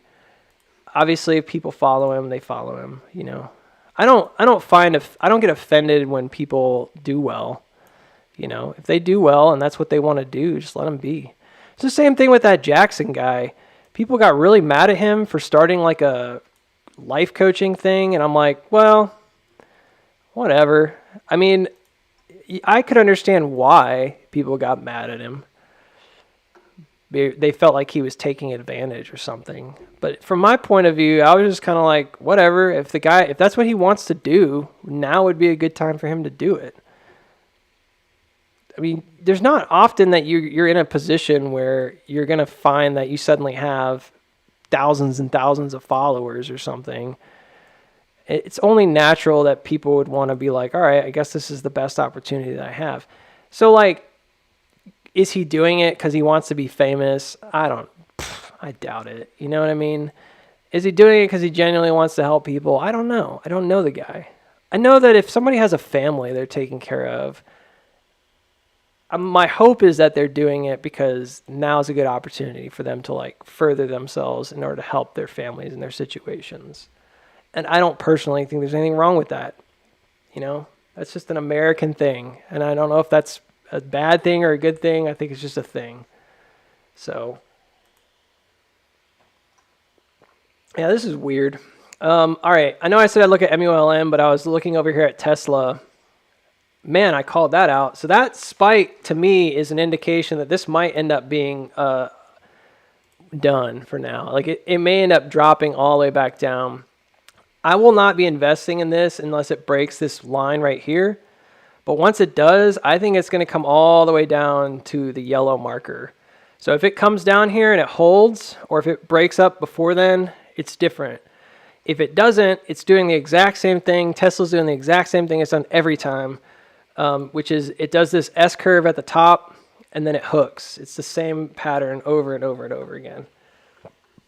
And it's been doing this all the way down. So I'm not going to say it's an easy trade, but it's a pretty easy trade. Like, it's a pretty easy trade. Look, you see that? S-curve breaks down, comes to test the lower line. S-curve breaks down. Specifically, it breaks down and it checks this midline. It's not really a middle, but it's like a midline. It does the S-curve and it does it. And the last two times it's done this midline check, before or during that midline check, it checks the 1 hour. In this case, it looks like the 4 hour. I'm sorry, but I think I had it drawn earlier. It was like the 1 hour was being checked. Anyways, so what just happened is it did the same thing it did up here.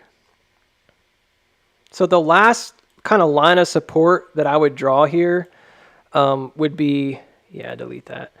I don't want that one. The last place that I would draw any kind of support here would be right where I'd have it. You see that? So if this breaks down and starts continuing beneath, so if it comes to this pocket at 175, oh my goodness, y'all. If it comes to this pocket at 175 and starts breaking down, I'd be willing to almost guarantee you that this comes at least to 163, which is an easy enough trade.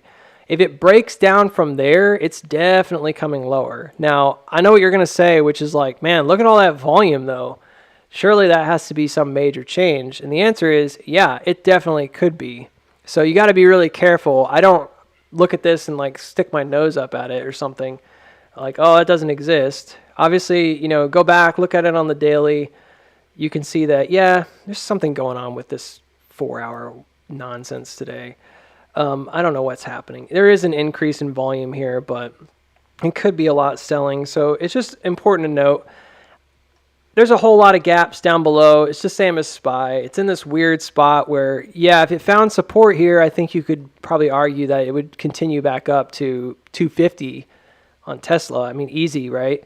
Maybe even go up to 263 and start breaking out. So it's a big deal.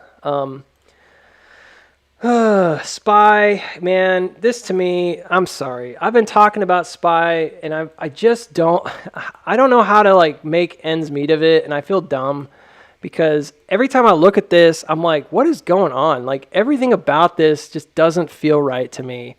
And I'm starting to think that maybe I have it backwards because every time I've been saying that, it just continues. Like they just keep going. It came above the high. So at this point, if it was a 5 wave, technically that would have been it. Like it doesn't necessarily have to come any higher. Do I think it will? I think it could. CPI data, GDP data, all that stuff could make a difference. What I would watch for right now, and I think it's probably kind of obvious, but they're coming down to check this. I believe they're going to come down and check this area at 407. I think if they drop beneath there, it's distribution, and that's what I would say. And I do think there's tons of evidence that it comes all the way back down to like 396 area. Easy, because there was so much wrong with this push-up that made it feel like it was just being propped up, almost like when they printed money in COVID, you know? And it was like, wow, this thing's just kind of floating up here, you know? And now you're starting to see like a reactionary move here. Yeah, find support at 407. I think you could see it push up, fill the gap, 413. Maybe, again, go all the way back up to the 417 region. If that were to happen, it looks like whatever this was, I drew this arc, broke down. which is kind of weird, right? That's a weird way to visualize it, but it did. It has like these double drops. So yeah, that would make a lot of sense to me if the market did crash here and kind of headed back down to retest this area, which it didn't ever check, which is a big deal. We just left. We didn't check it. So it's an untested breakout, in my opinion. And this was supposed to be like a really important breakout, right? And I'm looking at it like, well, I mean, technically, if I'm a trader that does breakout trends, pattern trading. I'm looking at this as a widening. Then when it breaks out, it should head back up to near the top of the widening, which would probably be either 414 or 416. We're basically right there, so why not go ahead and fill the gap and get it and then come down? I don't know. I don't have an answer for that. So sure, you might look at this and say, is it possible, Booksy, this still pushes up? And I'd say sure, it could be a UTAD or something like that.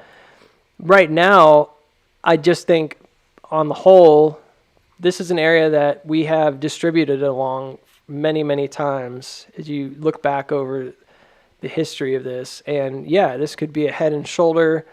To me, this looks like there's pretty strong evidence this could be the top here thus far today.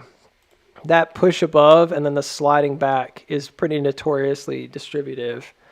It doesn't mean it's going to drop like a rock necessarily, but that's typically what happens. You know, SPY goes above where it wants to, where it feels comfortable, and then it starts sliding down. It usually breaks down pretty fast, and then it's kind of off to the races in the opposite direction.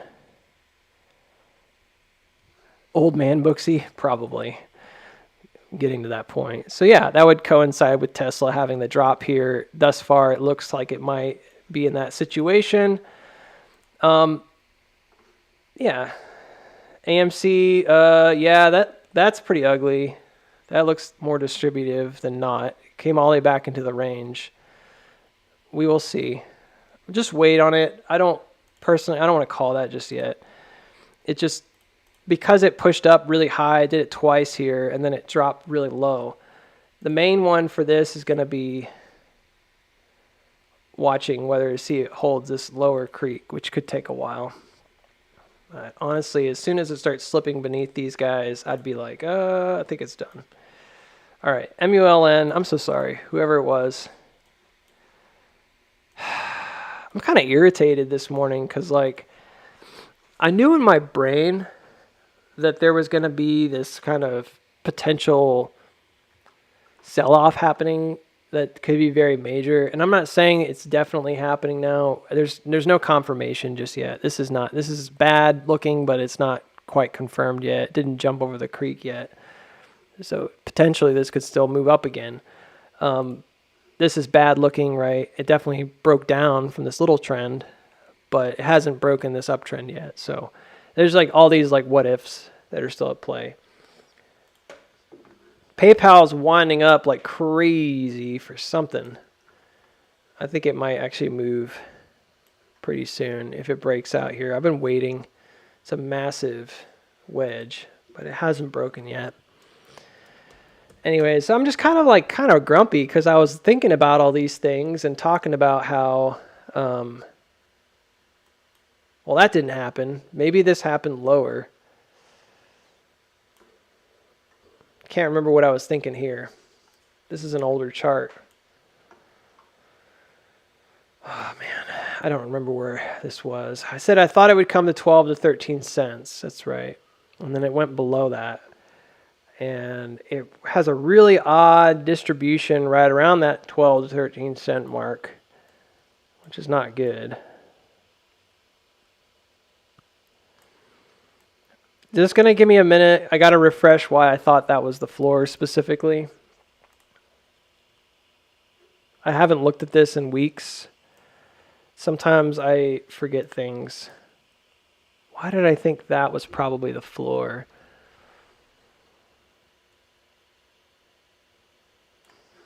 I don't know. There's a nice, this is good. This is really good. Oh, never mind. No, it's not. I was going to say it looked like a deviation, but it's not. Oh man, take it back. Sorry, y'all. Um, yeah, incrementally, I think I was looking at this like they were iterative. So I thought we're starting another iteration. That's what that was. So I had it drawn out like I thought it was going to bounce and then ride up perhaps. Um, yeah, unfortunately, so here's what I'm going to do because I can't see what's going on this chart. It's better for us to quickly redo it. Sorry. I'm sure there's a reason that I have a lot of this stuff on here, but I'd rather just turn it off. Keep it simple. I'm going to turn off these moving averages for now. We know we're beneath them. They haven't broken them. I just kind of want to look at this with fresh eyes. Right, so you have a massive cat ear, and then it's been coming down and kind of narrowing. So, big thing will be like jumping this creek right here. That's probably where you're getting that volume from. So that's a good sign. It's not the only thing you'd want to watch. I think there's a cross trend that was broken down out of right here, though, because that's where you have a lot of volume in this little pocket. There's like a really highly contested area, right? Something like that. Actually, let's just go ahead and go for the bottoms. Yep, right there.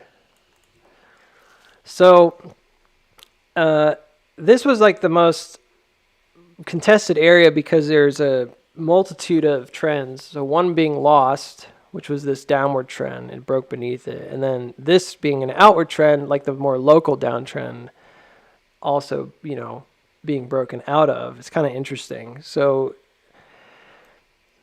unfortunately, normally when I look at these kind of cross trends, they're not like this. Like they're not downward in that way. And so I'm having a little bit of a moment where I'm trying to like wrap my brain around this sine wave here, what might be going on. I think this was one of the markers we already had on the chart, so that's good. It looks like this is a falling wedge. So here's what we're going to do. We're going to look at Bulkowski's falling wedge.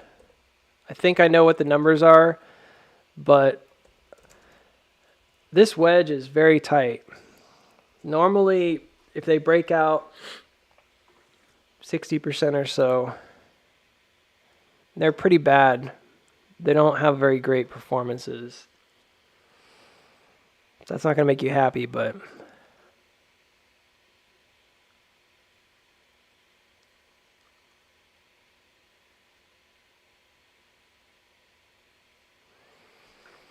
all right, so this is a falling wedge that also has a dip. So he says, after a downward breakout, well, this doesn't have a downward breakout, it has an upward breakout.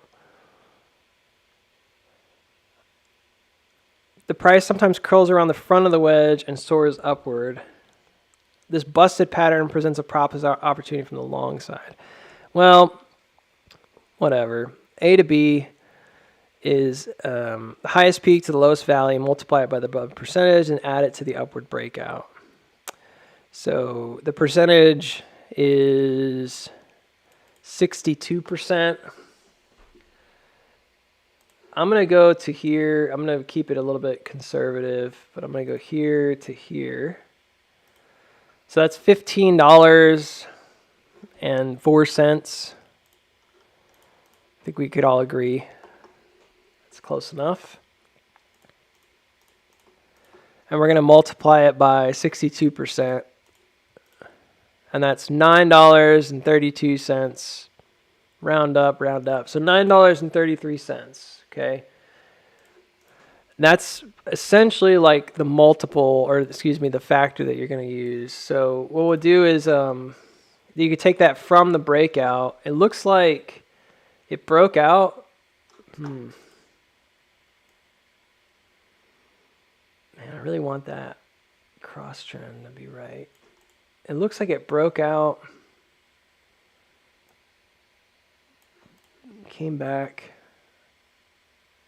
I'm going to measure it from here.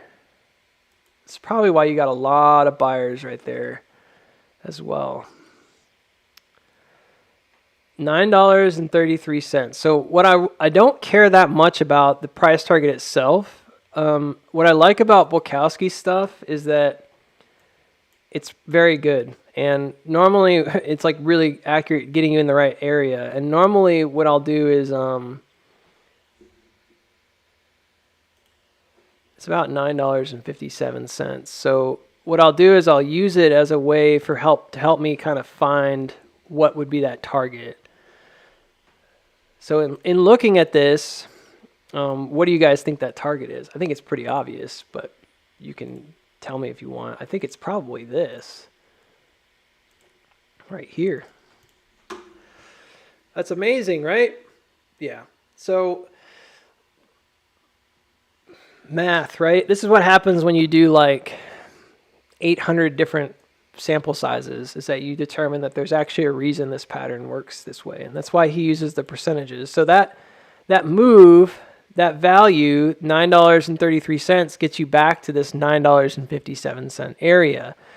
Now, what you can't tell from something like that on MULN is that how that happens. You can't tell how that happens. The only thing you could do is look at local ranges and stuff and determine whether or not it seems feasible that would happen quickly or slowly. Right now, I can't tell you whether or not it happens quickly or slowly. What I can say is that usually there's something else here that might help pattern-wise. You know, maybe something like this can kind of get you to that point. So we know that there's an intersection right here, that this is consolidating around $9.57. You can see it provided resistance here on the breakdown. This kind of reminds you like that March move where it broke down beneath it and then rejects and falls. Sorry, I said I was going to keep AMC on the screen and I moved it over. So I buy that. This seems like a really significant and important level. So I would say that $9.57 I feel is a really strong target. I think it's probably a pretty accurate one. However, what happened afterwards is it came down. So either that's a spring motion and it's going to react violently to it, or that could change your price target. So what I want to do is that I'm going to take a measurement from here to that bottom. All I'm doing is just kind of measuring it out, and I'm going to say, all right, where does that leave us? If this is an offset, where does that put the price target? So for example, if there was an offset value, that's where it would be. Now, does that also make sense? Yeah, it does. That's $3.96, basically $4. And look at where that lies. It's almost perfect. So it's that lower support here. That was where we rejected from. So at this point, the offset here from the breakout to the low means that potentially you could shift your target down to $3.96. So there is an original target here. Like if it broke out and just started going, okay, but then it broke out and then it had a throwback and it went way farther. It almost reversed completely. And that puts the whole move in question. But absolutely could definitely change the target. So now we're looking at this target range, right? So it's just something to keep in mind. So I think the way in which this has presented itself, there seems to be an uptrend, like a bullish uptrend. I think it's favoring, the bullish uptrend is probably favoring that 597 level. And this looks like May of 2024, which is really far away. I know that might seem like, well, that's just a speed line, dude. You can't base anything on that. I get it. Historically, though, when we look back at something like AMC and you look at $72 and that move, you'll find that, yeah, it was definitely, it is definitely possible to go back and you can see all the trends were kind of pointing towards it, all the uptrends. So I don't necessarily think it's wrong to do something like that. That looks really strong. Like really strong.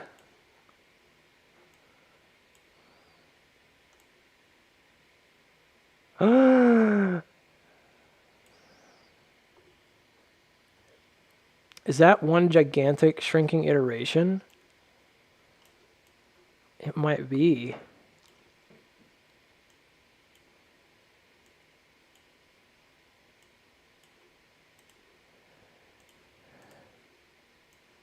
What the?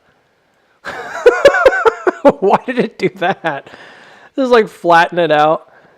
It's because it's on logarithmic, I think. No way. Yeah, I'm not gonna lie, that kind of spooks me right there.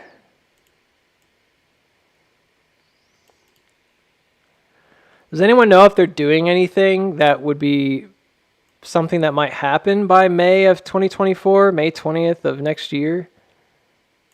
Does anyone know?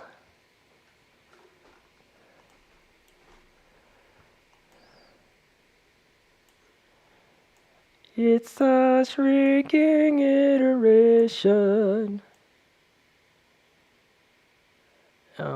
Maybe. It could just be the way in which the stock goes down. Hard to say. Meaning like the sell-off methods are fairly similar. So here's what I would gather from this, though, is looking at these by comparison. So this is the macro. This is the other, right? So what I would do is I would say, okay, well, what ultimately are you trying to show here? And I guess what I would say is like this, that when it came down, it created a support and then checked it again. And I don't have any of the wicks here, so you probably can't see it. My guess is that these two found support there, and then they bled through. So in a similar way to what happened here, you've got kind of this nasty sell-off that's occurring. It's a little different.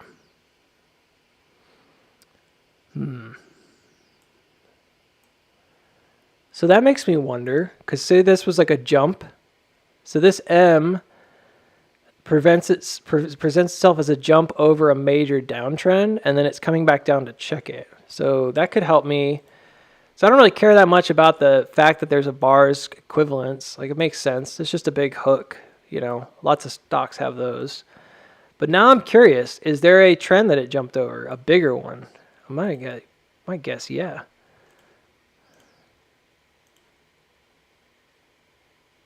Ah, there you have it. Incredible.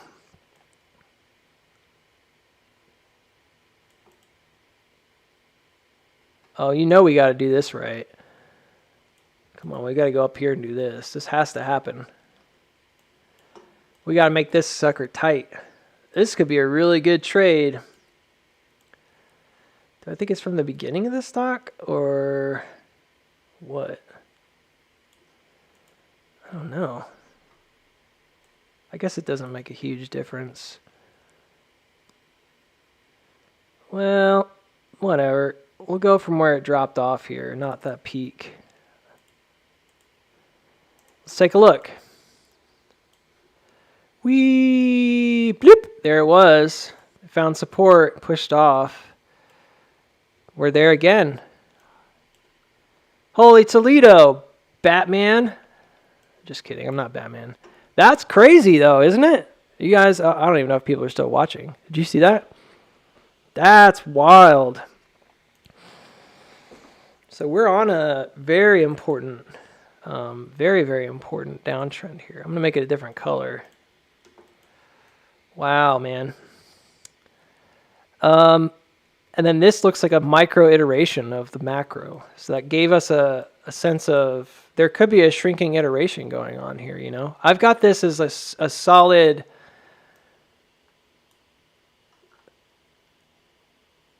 that can't possibly be true though about this being like it's not fully there because there's nothing before this point in time. So you don't have a second wedge, for example. There's no second wedge.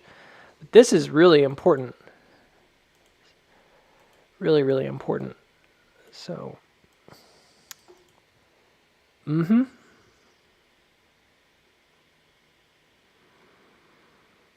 That's pretty incredible. Well, here's what I'll say about that. And we'll just kind of leave it there for now. I would say that from a technical standpoint, this thing's either going to go to bankruptcy or it's about to finish and rip to like $4 and then $9, because I can't unsee that part of the trend. I think what we might be experiencing again is kind of this, you know how when you're coming down in a,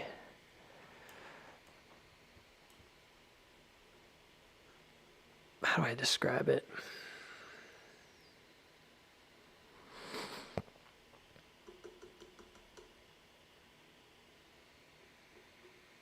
I don't know. Maybe it's like a widening or something, but it broke down then. Patrick has a really good, there's a really good chart that he found that was about accumulations and like springs that sort of happen on the middle of a trend.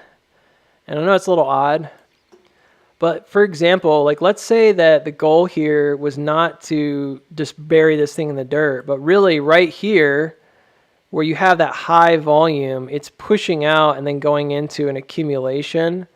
That's ultimately about, it's a terminal spring action. And then it ultimately would be about pushing it back to the upside.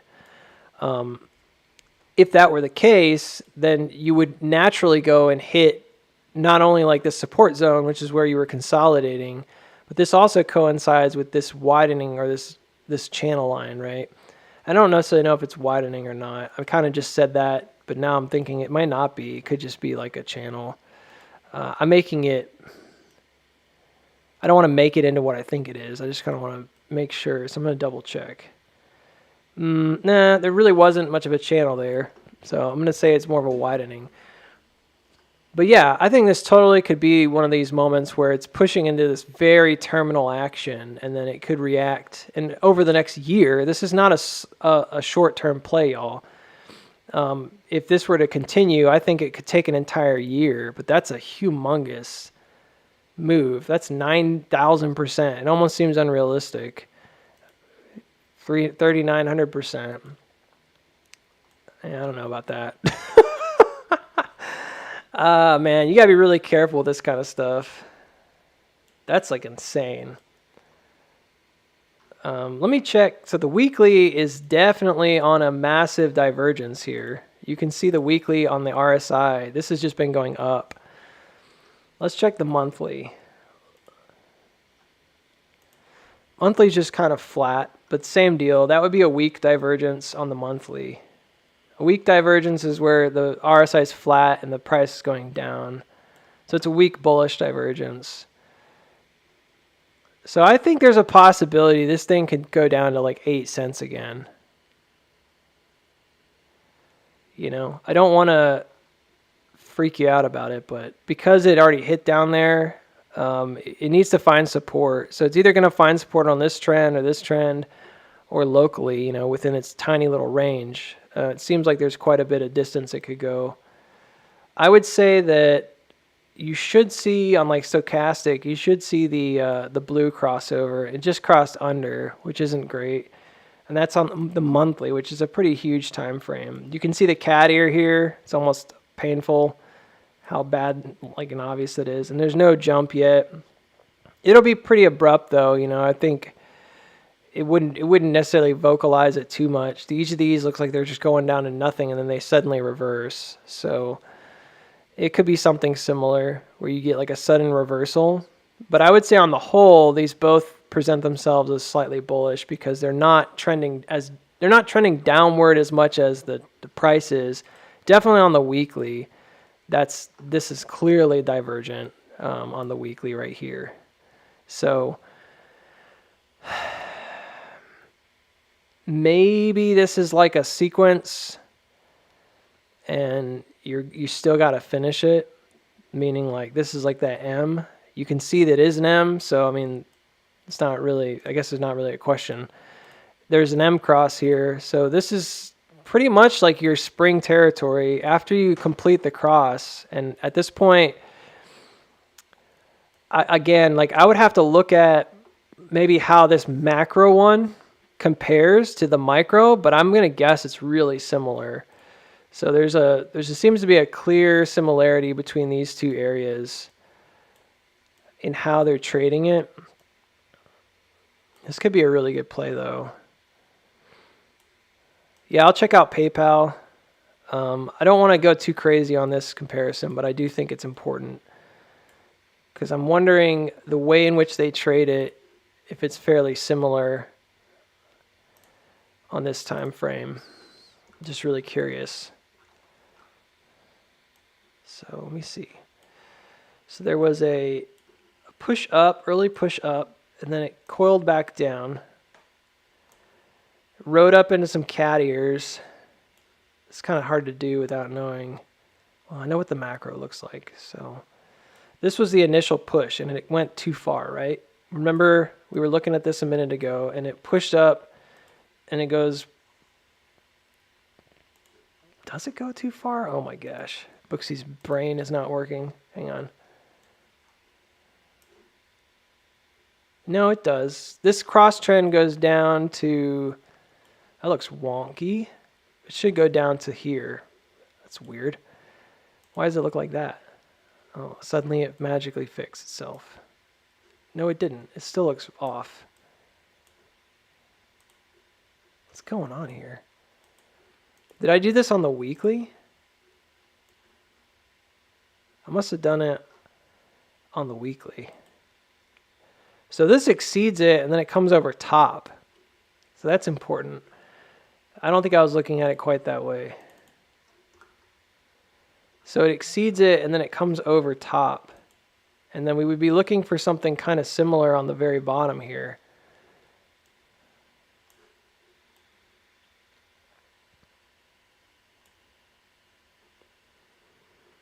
Man, this is not close enough.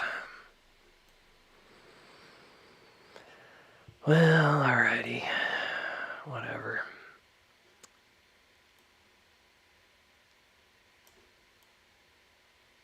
It's like that. So when this bounces and comes over top, it creates a trend that then this comes down and falls beneath and does the same thing. I want to say that's probably this trend right here. Like it's probably right where we're at. It's very close. And if it's not right there, I don't know where it would be. It's like too much to do guesswork on. Like I suppose if you were being really literal about it, you could say it's this area instead. And I don't know if I fully agree because, unfortunately, because then where does this go? It goes to nothing.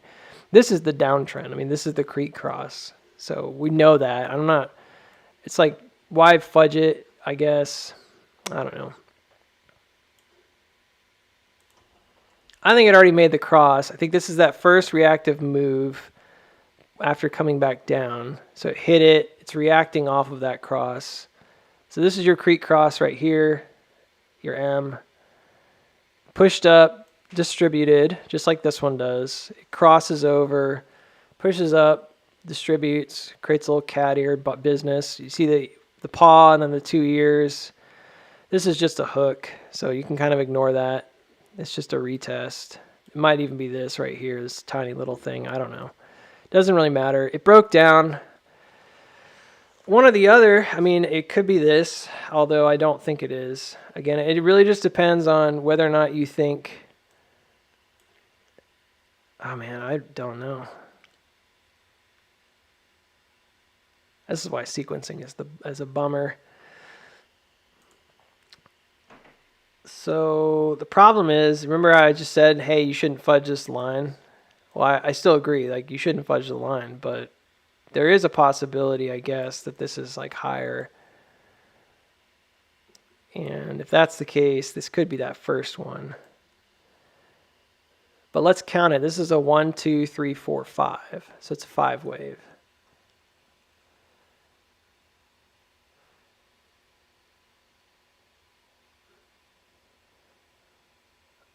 Tank dog? I don't know. I don't know. We're already kind of sitting at 570. That's kind of where I thought we'd be. I'm not convinced we're going to go higher, but if it continues to cross creeks and hold them, we could. I think if it generates another upthrust here and then starts sliding back down, it's a strong possibility this is distributive. It's just not doing anything that's particularly distributive just yet, except for this. So this upthrust with the massive pullback is a backup, meaning it's backing up to the creek to try to find liquidity, which if you're a buyer is not a good sign, but it can happen. And this is such a micro level that it's almost inconsequential, you know? There could be a number of these little backups that occur. And as long as it doesn't make lower lows, you can see the lows here getting higher, then it's still kind of healthy. If it comes back down and starts sliding beneath creeks, like let's say it dropped here and started sliding back beneath 550, I think it's gone. I think you're going to go down pretty low. Definitely going to come gap fill. And that's that. But as of now, nothing's really definitively happened.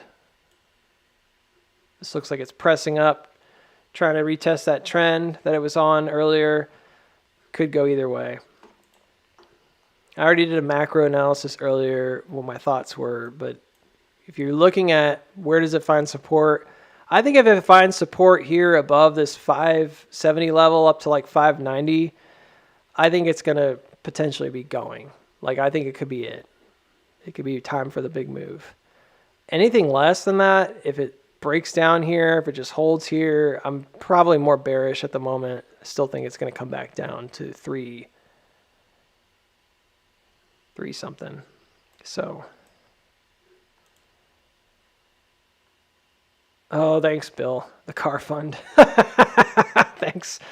Yeah, it's going to take some time. Save up for something. I don't have enough cash laying around to get something that's decent, so I'm better off fixing this cruddy truck that I got. Okay, so I think it's a 5 wave, which would probably mean, and again, I'm not very great at doing, so you're gonna have to forgive me. Oh, this might be 8, because this is like 1, 2, 3, 4, 5, 6, 7. Wait, you can't do that. Maybe it's on the breakdown. Never mind. 1, 2, 3, 4, 5. I'm bad at doing Elliott wave. The breakdown. 1, 2, 3, 4. So yeah, there could be one more breakdown. It's like everything in the market. Everything's getting very like wound up to move, but there's still wiggle room, you know, like there's still the possibility of some serious wiggle room. So here's what I'll say about MULN. I think when we zoomed out, we looked at the macro perspective, it seems like, all right, pennies on the dollar, right? This could go a couple different ways. You could see it start breaking out immediately, or you could see it crash. I think in the grand scheme of things, what we're probably going to want to do is continually look at this like it's crossing creeks. So from here on out, it's already jumped over the biggest possible creek, which is literally the entire chart. It jumped over this massive downtrend. It came back. It's checking the top of that downtrend. And then while it did that over the last couple of years, it's also created another downtrend, which is this guy right here. I've got the bars pattern for it. And it just jumped over that one. Now, as it's jumping those, unfortunately, what it's doing is it's jumping them and then distributing and coming back down. Jumping them, distributing, and coming back down. The good news is it's doing so in a way that means it's doing what? Well, it's doing so in a way that's creating what? Smaller and smaller iterations. So the good news is, yeah, maybe at this particular point in time, all that really needs to happen, again, is like kind of like what we're doing with AMC, is just wait. Wait for it to stop doing the same thing. So at this particular moment, what does this look like to me? Honest to goodness, it looks kind of like it's doing the same thing. Like it had an early push, just like the iteration above it. Like it had the early push and then it crossed. This has the early push and then it crossed. And then it pushes up and goes up here, maybe to 14 cents, and then distributes, just like it did here. And it did the same thing before that, right? Here it is, right here. This is the bigger iteration. Pushed up, went to the same top to distribute. So this little marker that's being created is essentially like the level that you're going to watch each time. So here, I'm going to delete this for a second. Here, in this case, it looks like maybe I should be using the bottom here like as a floor. I can't really tell on this one. This is a bars pattern of the macro, really the super macro. It's super gigantic. So yeah, it's pushing up above the creek, retreating, grabbing liquidity, crossing the creek, but then distributing at the same level. And so if this continues to happen, right, and it seems like it's happening again, then the next place you would expect it to go would be that 12-cent region. Probably, right? It would push up here, and if it does the same thing that it's been doing, then it pushes up here and then it distributes. And again, it starts the whole business all over again. And what it does when it distributes, we've noticed, is it comes back to check the main downtrend. Or we think that's what's predominantly happening here. Is it's coming back down to check that trend that it left, the one that it crossed over. So it jumped over it, found support, pushed up, distributes, comes back down. This is a pretty simple pattern, actually. It's doing the same thing. It's a distribution pattern. So at this point, let's take a look. At this point,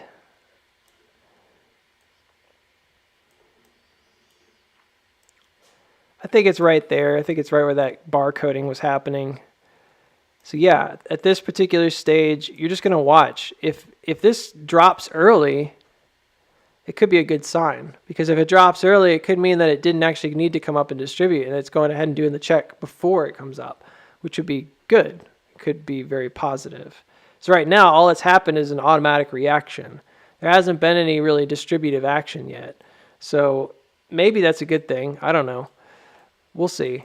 I think it's still pretty likely this pushes up and then comes back down. But notice how it's getting really tight. So this looks really low. You know, obviously we're sitting also on the super macro trend here. So that could be a big deal. That could change things. That's probably why, again, we see this like increase in interest all of a sudden. Is it's finally gotten back to, yeah, I mean, this whole area really, but it's finally gotten back to that bottom on the super macro right here. So I think there's a lot to be had here. There's a lot of good stuff. I'm glad we recharted this. So I don't know, man. At this point, who knows? I think you could probably have a quick move and then a drop that's very fast. I don't necessarily think this has to be this long, drawn-out thing. It's very small. But we have to keep in mind, like, it could continue to do the same thing indefinitely. So what we want to see is we want to see it not do that. And until it doesn't do it, you don't have a change. Therefore, your operator, whoever, isn't exhausted it yet. Here's what would be interesting to me. So let's say, for example, here's what I mean by that. Let's say, for example, this came down. Maybe it comes pretty low. Or maybe this even spikes early, but it doesn't come up super high. And then it drops here. And it kind of checks it, but it doesn't come super low. And then it starts doing it again. And then the next time it does it, you know, you're doing this like walk down, right? The next time it does it, you're on this really extreme, like, I mean, it's already getting to a point where it looks ridiculous, but you're on this really extreme, almost vertical trend here, right? Well, at this particular junction, if you come back up, there's going to be some differences. So notice that when this came back up, it's pretty far away from the base here. And likewise, when this comes up, it's pretty far away from the base. Like, there's a lot of things happening that are happening pretty far from where they were. But now, when you're in this tight little area, it's no longer the case. You're coming up and you're in the same region. This is already looking completely different to me. So again, like maybe that happens and it still nosedives, but notice like the relationship between where you are and then the reactive move from that can't be this big anymore. It has to be smaller. So at some point, like you get to this place where it's like, oh, okay, suddenly it goes back up like it did. It jumps the creek and checks this early. So it creates a secondary creek, and then it's like, oh yeah, we're actually going to keep going up. And this is where things really dynamically change, because then you come back and you're like, well, wait a minute, that's now jumped the second creek. It jumped the top here. We haven't been talking about that. And then suddenly you have cause to, oh, we could jump that guy. Oh yeah. So now we're going over the next one. And you start seeing these kind of overlapping basically jumps occurring, right? And this is where, when we talk about that ascending accumulation, I haven't really been able to adequately explain this in the past, but I think a lot of what we're experiencing is this kind of movement.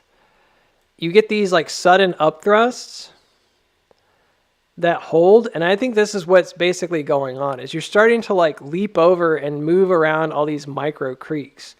And then the next one would be considerably higher. It's probably going to be close to where this line is, but it would probably be way up here. So then the first moves start looking really big, right?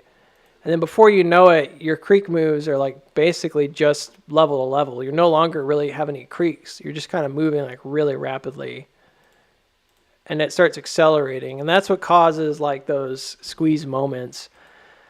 That's not to say there couldn't be a stopping place for reaccumulation. It's the same thing that happened for us in January. We pumped up and it was like boom, boom, boom, boom, boom. Like you just hit every level really fast. And then all of a sudden it stops. And I know there was a buy button removal and stuff, but you stop, you pull all the way back to the creek and that big 70% sell off or whatever. And then it came back up and it did a reaccumulation. That's really normal. For a stock. So this is not to say you're just going to rip from 7 cents all the way up to $9. That's kind of ridiculous. I don't think anybody would expect that. And more than likely, based on what we saw here with the timing, I think the first move, I think your first move, this is not in the right place, but there is a line right here. Remember, it was like a cross trend that came through here. I think your first move is probably going to be up to like 70 cents. And this is where things are probably going to get a little bit more long-winded, and each of these levels has to be quote unquote completed. So as you move up, I think there's going to be some bigger jumps that happen. You can see this particular area has a really wide berth, so to speak. So there's just like a ton of space here. I think $1 up to $4 is probably going to be one of the biggest leaps that are made. Yeah, I could see that. Maybe $1 up to $4. So I think you might get a little hang up here, and then probably, if I'm going to guess, this is the area. But let's take a look. One more thing. I'm going to take a look at I'm going to move this out of the way for just a second. I'm going to look at VRVP. Okay, thank you for not helping the RVP. What? Well, because of so much trading that's happened, it looks like we probably could just look at this area. Yeah, all right. So everything above like 50 cents, this is right where I thought there would be a ledge. So really everything above 50 cents, probably up to that 396 seems about right. Ugh. Here, I'll do the other one.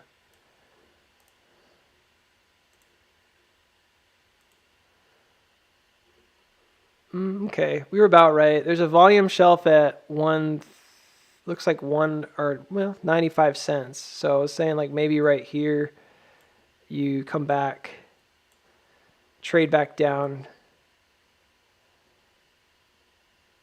And this is why it would take a really long time. So there's a lot of pause and reaccumulate, pause, reaccumulate. And if it ever got up to, this could be like the first run even. It could happen this year.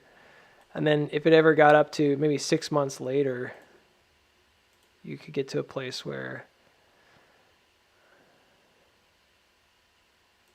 yeah, you start moving up again. Stocks don't move that fast, usually. When they have upside moves, they can be very quick. So I could see it being like a really fast early move and then just sort of chilling out and then going up more slowly if it recaptures this stuff. I bet it's that level. Yeah, they're sitting underneath it, so seems about right. This is a pretty strong move if it goes. It just hasn't changed its character yet. I like MUL, and all of a sudden, I'm pretty bullish on it if it changes character. I think it'll be really violent in a good way, The iterations here are simple, and they're probably setting up a little bit of a head and shoulder type deal where you've got like this push up and then it creates this neckline almost. So that's another thing we could watch for, but it's the neckline in this particular case is like it's a virtual creek. It's just a price resistance. So if you have something like that and then you push up and you push above it, sure,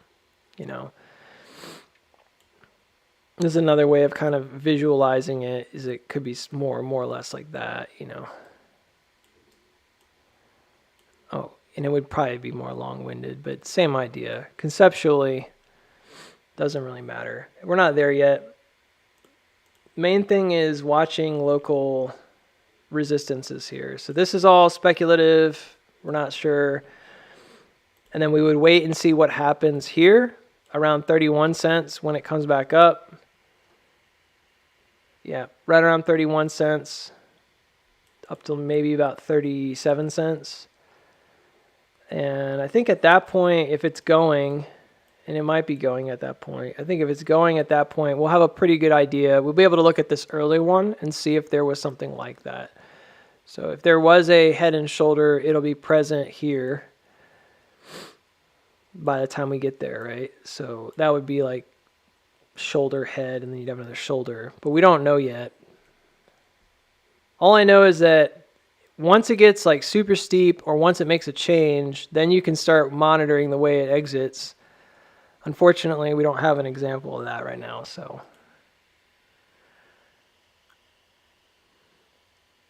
Yeah.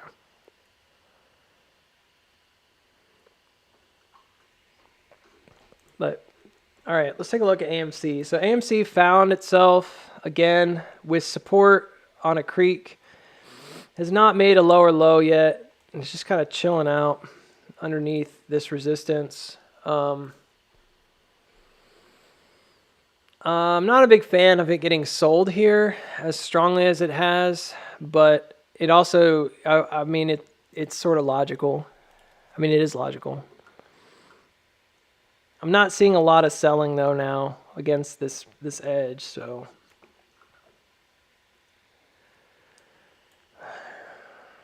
It reminds me a little bit of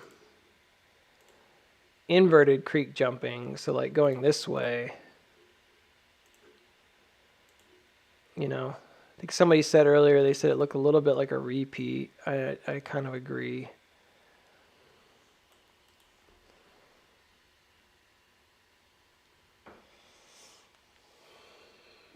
It's just a sideways action. That's why it's doing this. So it's both finding support on downward and upward creeks, but then it's also, and so it's creating new ones, but these are just trends, right? But it's also laying up underneath. So at some point it'll make a decision and it's either going to go down. I don't really need this anymore. I know it's broken. It's either going to go down through these ones or it's going to go up. Let me see the 36. Let's see if they're parallel. Yeah, I think they're parallel. At least it makes it simple, right?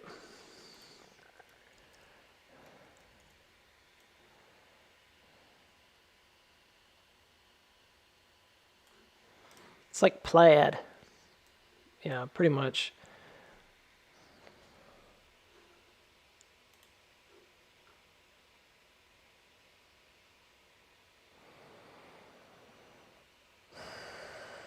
Yeah, I'm not arguing anymore.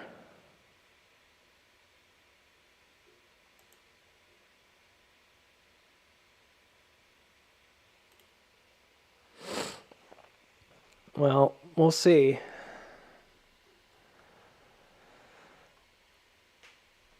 No, it did not. It's just churning sideways. Where's Tesla going? Down, down, down. In a ring of fire. In a ring of fire. Oh, so funny, dude.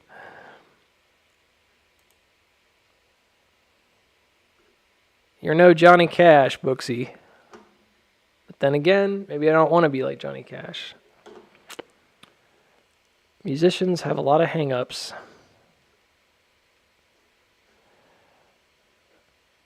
Boom, boom, boom, doo, doo. That ain't right. That's not what happened.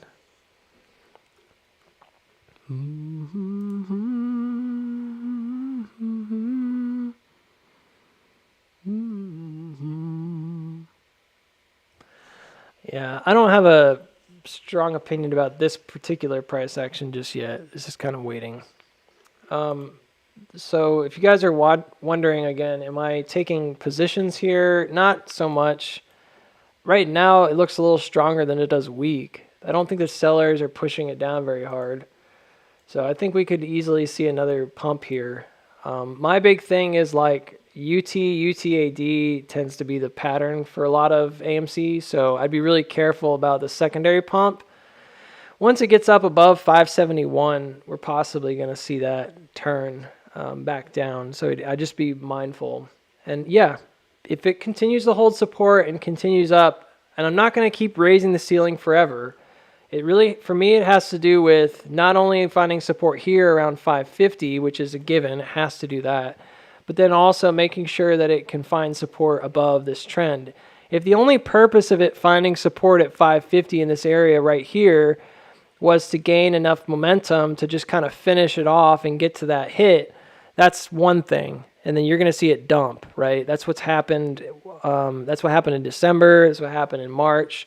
Like, it's hard to say with certainty, right, until we see it. But I'm keeping an open door.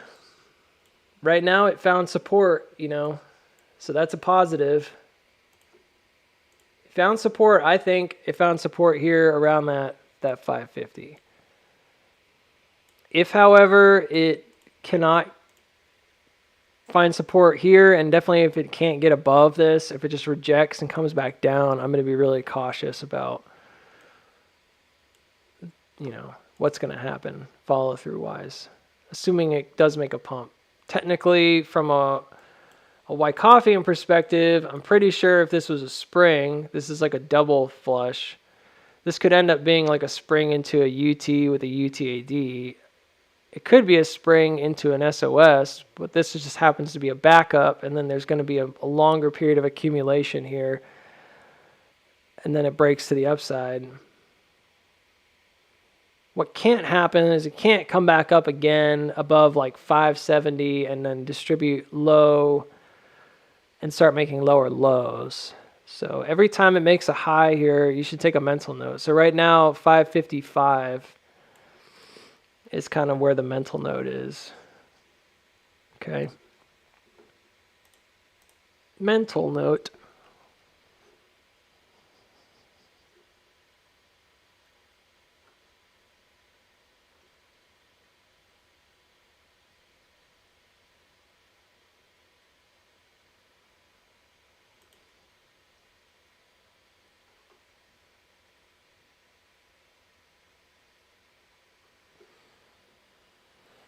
Yeah. I would say 555 based on this top, right?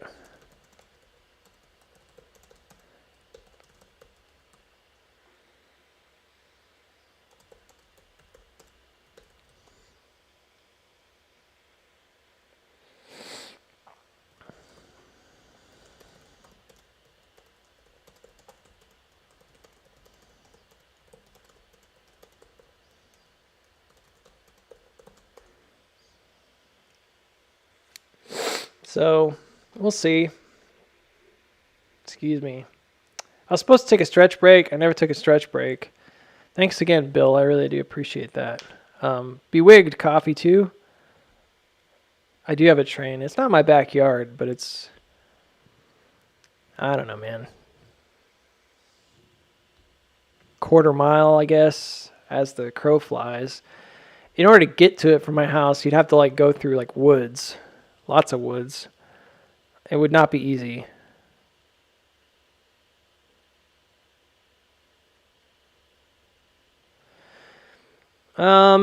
He just thinks that the change of characters like happened and that this is like a buying opportunity right now. It's about to take off. He just thinks that from here it's going to go. Like it's not going to come back down for a spring. That's the main difference. I don't know why he changed so suddenly, but he did. We were on the same page earlier. We both thought it was going to come for a spring. I think it was because of that after hours movement and then seeing all that volume. It made him change his tune. And I don't disagree. Okay? He's made a good case for it. He's saying that there's a lot of buying. There's a heavy interest in probably from a big hitter. And I don't disagree. I think he's right. My thing is that I think it hasn't done enough. Like it has not done anything differently outside of that push from the bottom, which was very abrupt anyways. It was a very abrupt push, right? Because the drop was abrupt. Like no one was really expecting it to drop like it did. We thought, oh, it's going to come down, but not 30% overnight, right? So I have no idea.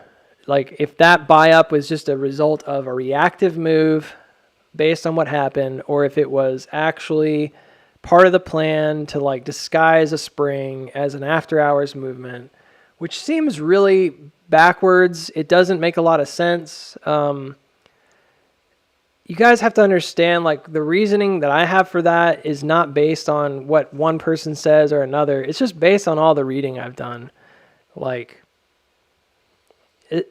it just doesn't make sense. A spring is supposed to be participated in by everybody. They need to have access to everyone. You don't do a spring at a time when no one's stop losses are going to be triggered, when retail doesn't have the opportunity to either buy or sell.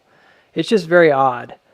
The whole point of it is to test liquidity and to test weak hands and see if sellers, jump on it. So it's weird to me because that didn't happen during regular trading hours. It was all after trading hours and our extended hours, and nobody had the opportunity to sell or buy below the floor except for whoever was driving that price action in that after hours trading. So it becomes the great debate of does after hours have a significant impact on the technical analysis? My answer has always been like 50-50. Like I do think it does because you have gaps, and gaps are obviously really important. I do think it does because sometimes you have major players making big moves after hours, which could greatly affect the stock price. However, when it's something as important as a spring action, a terminal spring action for a stock that's been in a downtrend, and you know what I mean? Like for a market move like this, it's just very suspicious to not do it with full access to all the liquidity available. If the whole point is to sort of shake people out and grab more shares, which is what a spring's all about, why in the world would you do that when no one is 90% of your intended audience for that move can't participate? It just doesn't make sense. So I'm like slightly on board with what he's saying. He's saying like he's seeing a lot of strength in this move. I don't disagree. I think there's a lot of strength in this initial move with the buying. There's a lot of buying. And there's not a lot of selling. So it's been buying and then not a lot of selling. Buying and not a lot of selling. But I also think overall, volume has gotten weaker. Each of these push-ups has been on less and less volume. I think you're starting to see more flattening as we go. And that's not always necessarily bad. It just depends. If it's a reaccumulation, then it just keeps going. The uptick in volume here makes sense, but when I zoom out and I look at the big picture, it's way less volume. You're talking about three times to 4 times less volume than the previous moves. So I'm kind of just like, well, I don't like it. You know, I don't like it for a spring. So I could be wrong, and he could be right about it, and this could end up just going. I don't have a crystal ball, y'all. But what I will say is that I think that part of the analysis we differ on. The one thing that I don't agree with right now is he's saying that this is like significantly changed. And I do think there's a big change here, but my thing is like, hey, they left some like massive gaps here on the upside, which were breakaway gaps. And I get it. But they've done that before, like, and they haven't changed the pattern. And that's the thing that bothers me right now. He's trying to make the case, and we were talking about it on the algo thing. He said, well, I think that's the way BlackRock or whoever is disguising it to deceive retail. Like, there is no change, but it's actually happening. And I'm like, well, what am I supposed to do with that? I'm not going to go tell people that, and I'm not going to even think myself like, oh, there has to be a change because there's some volume differences down here at these low values on this weird after hours thing, and then base all my trading decisions on that when this thing could be dropping back down to sub 350 soon. You know what I mean? And it's like, I can't, unless I see it change the pattern that it's been doing for the last 2+ years, I'm not on board. So right at this moment, has the pattern changed? No. It hasn't made a significant change. Now, that's going to irritate the snot out of some people, because if I get to this place and it pushes up here at $6, comes back, finds support, and starts running, I'm going to be a buyer, you know, until it changes again, or if it changes again. That could be it. And then there's going to be people that look back on this and they say, well, Booksy, man, you were so wrong. Like, you didn't even tell people that that was the bottom. Okay. But it didn't look like what I was expecting to look like, period. And like, maybe that's part of the deception of it. I don't know. All I can say is, like, with certainty that it has, with what is, not what if, but what is right now is that it has not broken out. It barely is. This is 2 or 3 days, right? Not even. It's like 2 days here that it's sitting on 550.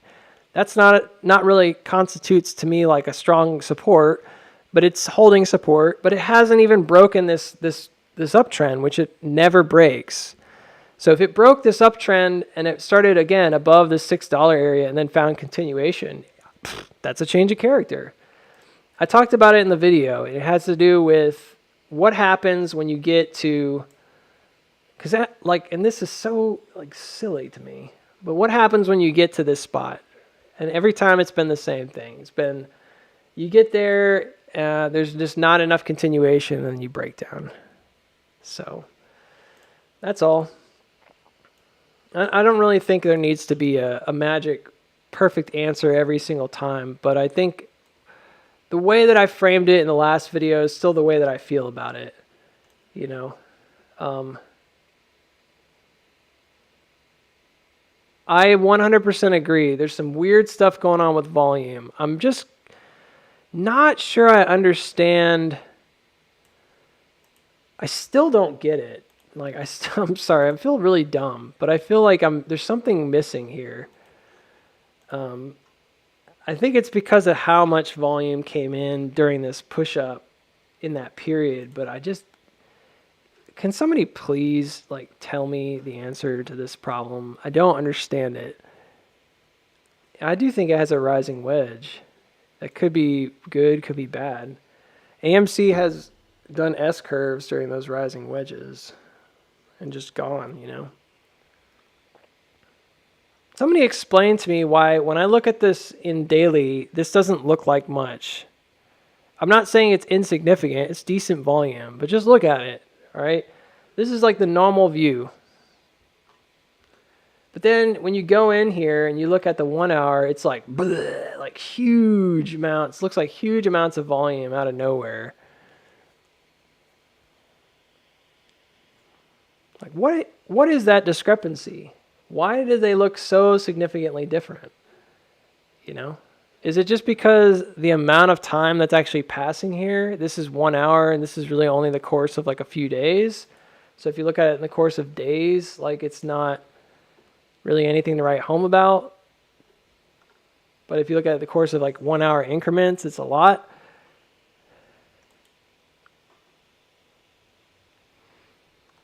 I don't get it. It makes me feel really dumb. Like, what am I missing? I must be missing something. Volume per 1 hour is high, but volume per day is not necessarily anything special. I mean, this isn't even as much volume as we had back here during the August run-up, let alone when you zoom out and look at this. I mean, goodness gracious. Look at this, the difference, you know?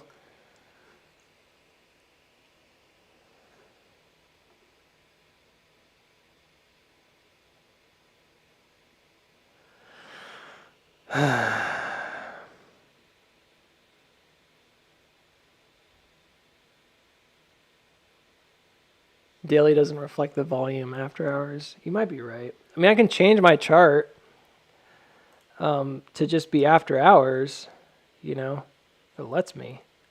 Oh, where's the thing?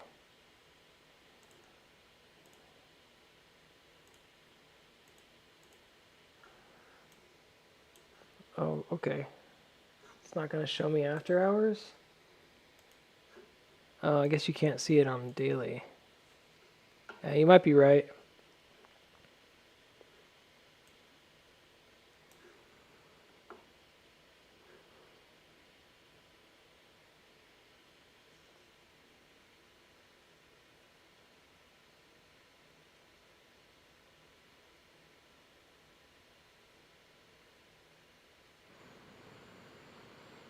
I mean, most of the trading institutional-wise happens through dark pools because they are block orders. It's meant to keep the market from going crazy, but it doesn't. I mean, the way we see it, it's difficult to sort of judge. I don't know, guys. I still think it's more like this right here. It's in the scheme of things, it still has more of that vibe still. I understand like this volume. I understand where stockpiler's coming from. I'm not completely against it. I just think that I'm waiting for that moment where it does something different, and we're not quite there yet. So as of right now, it's basically doing a 50% pullback, which is the same thing that happened here after this August move. It did a 50% pullback, and then while it did that, it checked this downtrend. And I don't think there's a coincidence that the way I measured it, that this is doing the same thing. So it's a measured iteration, and that it looks like it's the same. Could it change? Sure. Definitely could change. And I wonder, I wonder if there's any other news coming out that might affect this drastically. And, if BlackRock is in the play, then they're probably going to run it. If they have enough shares and they think they're ready to go. And that's what Stockfather was saying. He's like, it doesn't really matter if the volume's that high. If they have enough shares and they're ready to move it, they're going to move it. So I'm on board with that.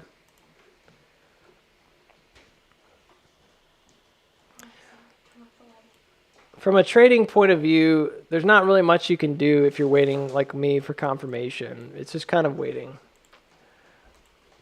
So if you're somebody that's like trying to do lottos or something, this could burn you really bad. or it could make you rich. You know what I mean? Like, it's just not a sure bet, in my opinion. Um, I, mm, let's see what happens here. Explain the AA tweet. I don't know anything about him tweeting stuff. I don't really follow Twitter very much anymore, but I'll go look. If it's interesting, I'll look.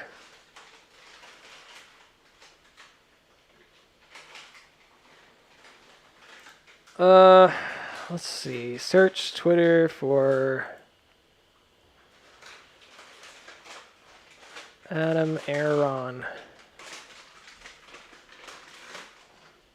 CEO.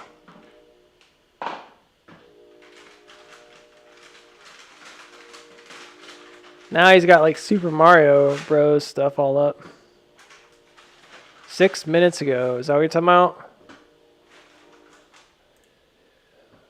You watch Twitter a lot. NCM sells ads on theater screens before movie trailers start. We just received 16.6 million NCM shares free for a decades-old AMC NCM contract. AMC did not buy shares. No surprise. The NCM shares not worth as much as a takeover of NCM by its lender via bankruptcy also just started. No surprise. The NCM shares not worth much as a takeover of MCM by its lenders also just started. Oh, yeah, he's just saying that MCM, they got free MCM shares, but they're not worth very much because there's a bankruptcy thing starting.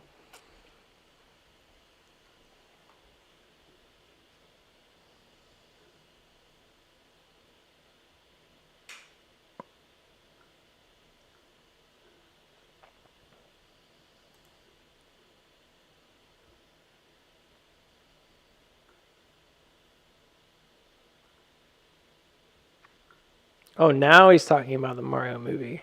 Okay.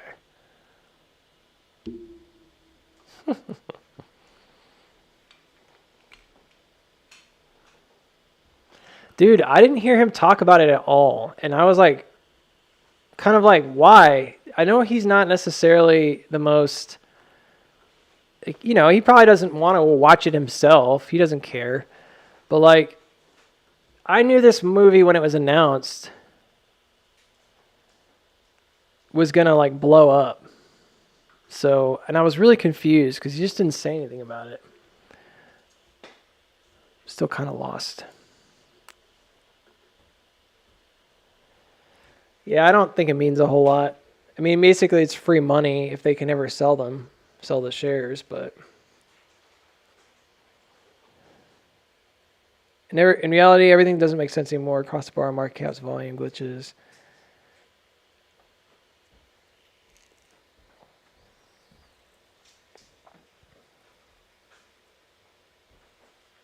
Hasn't the whole market shrunk on day-to-day volume since August? Maybe it's the difference in percentages. Yeah, that's correct. Because, yeah, you're right. There you go, Rob Father. That's probably it. Because, like, over the year, it's been insanely low. Like, it's shrinking every day. So when you look at it compared to the last several hundred days, it doesn't look like much of anything. Or it looks like a lot. But when you look at it compared to where we were, it looks like nothing.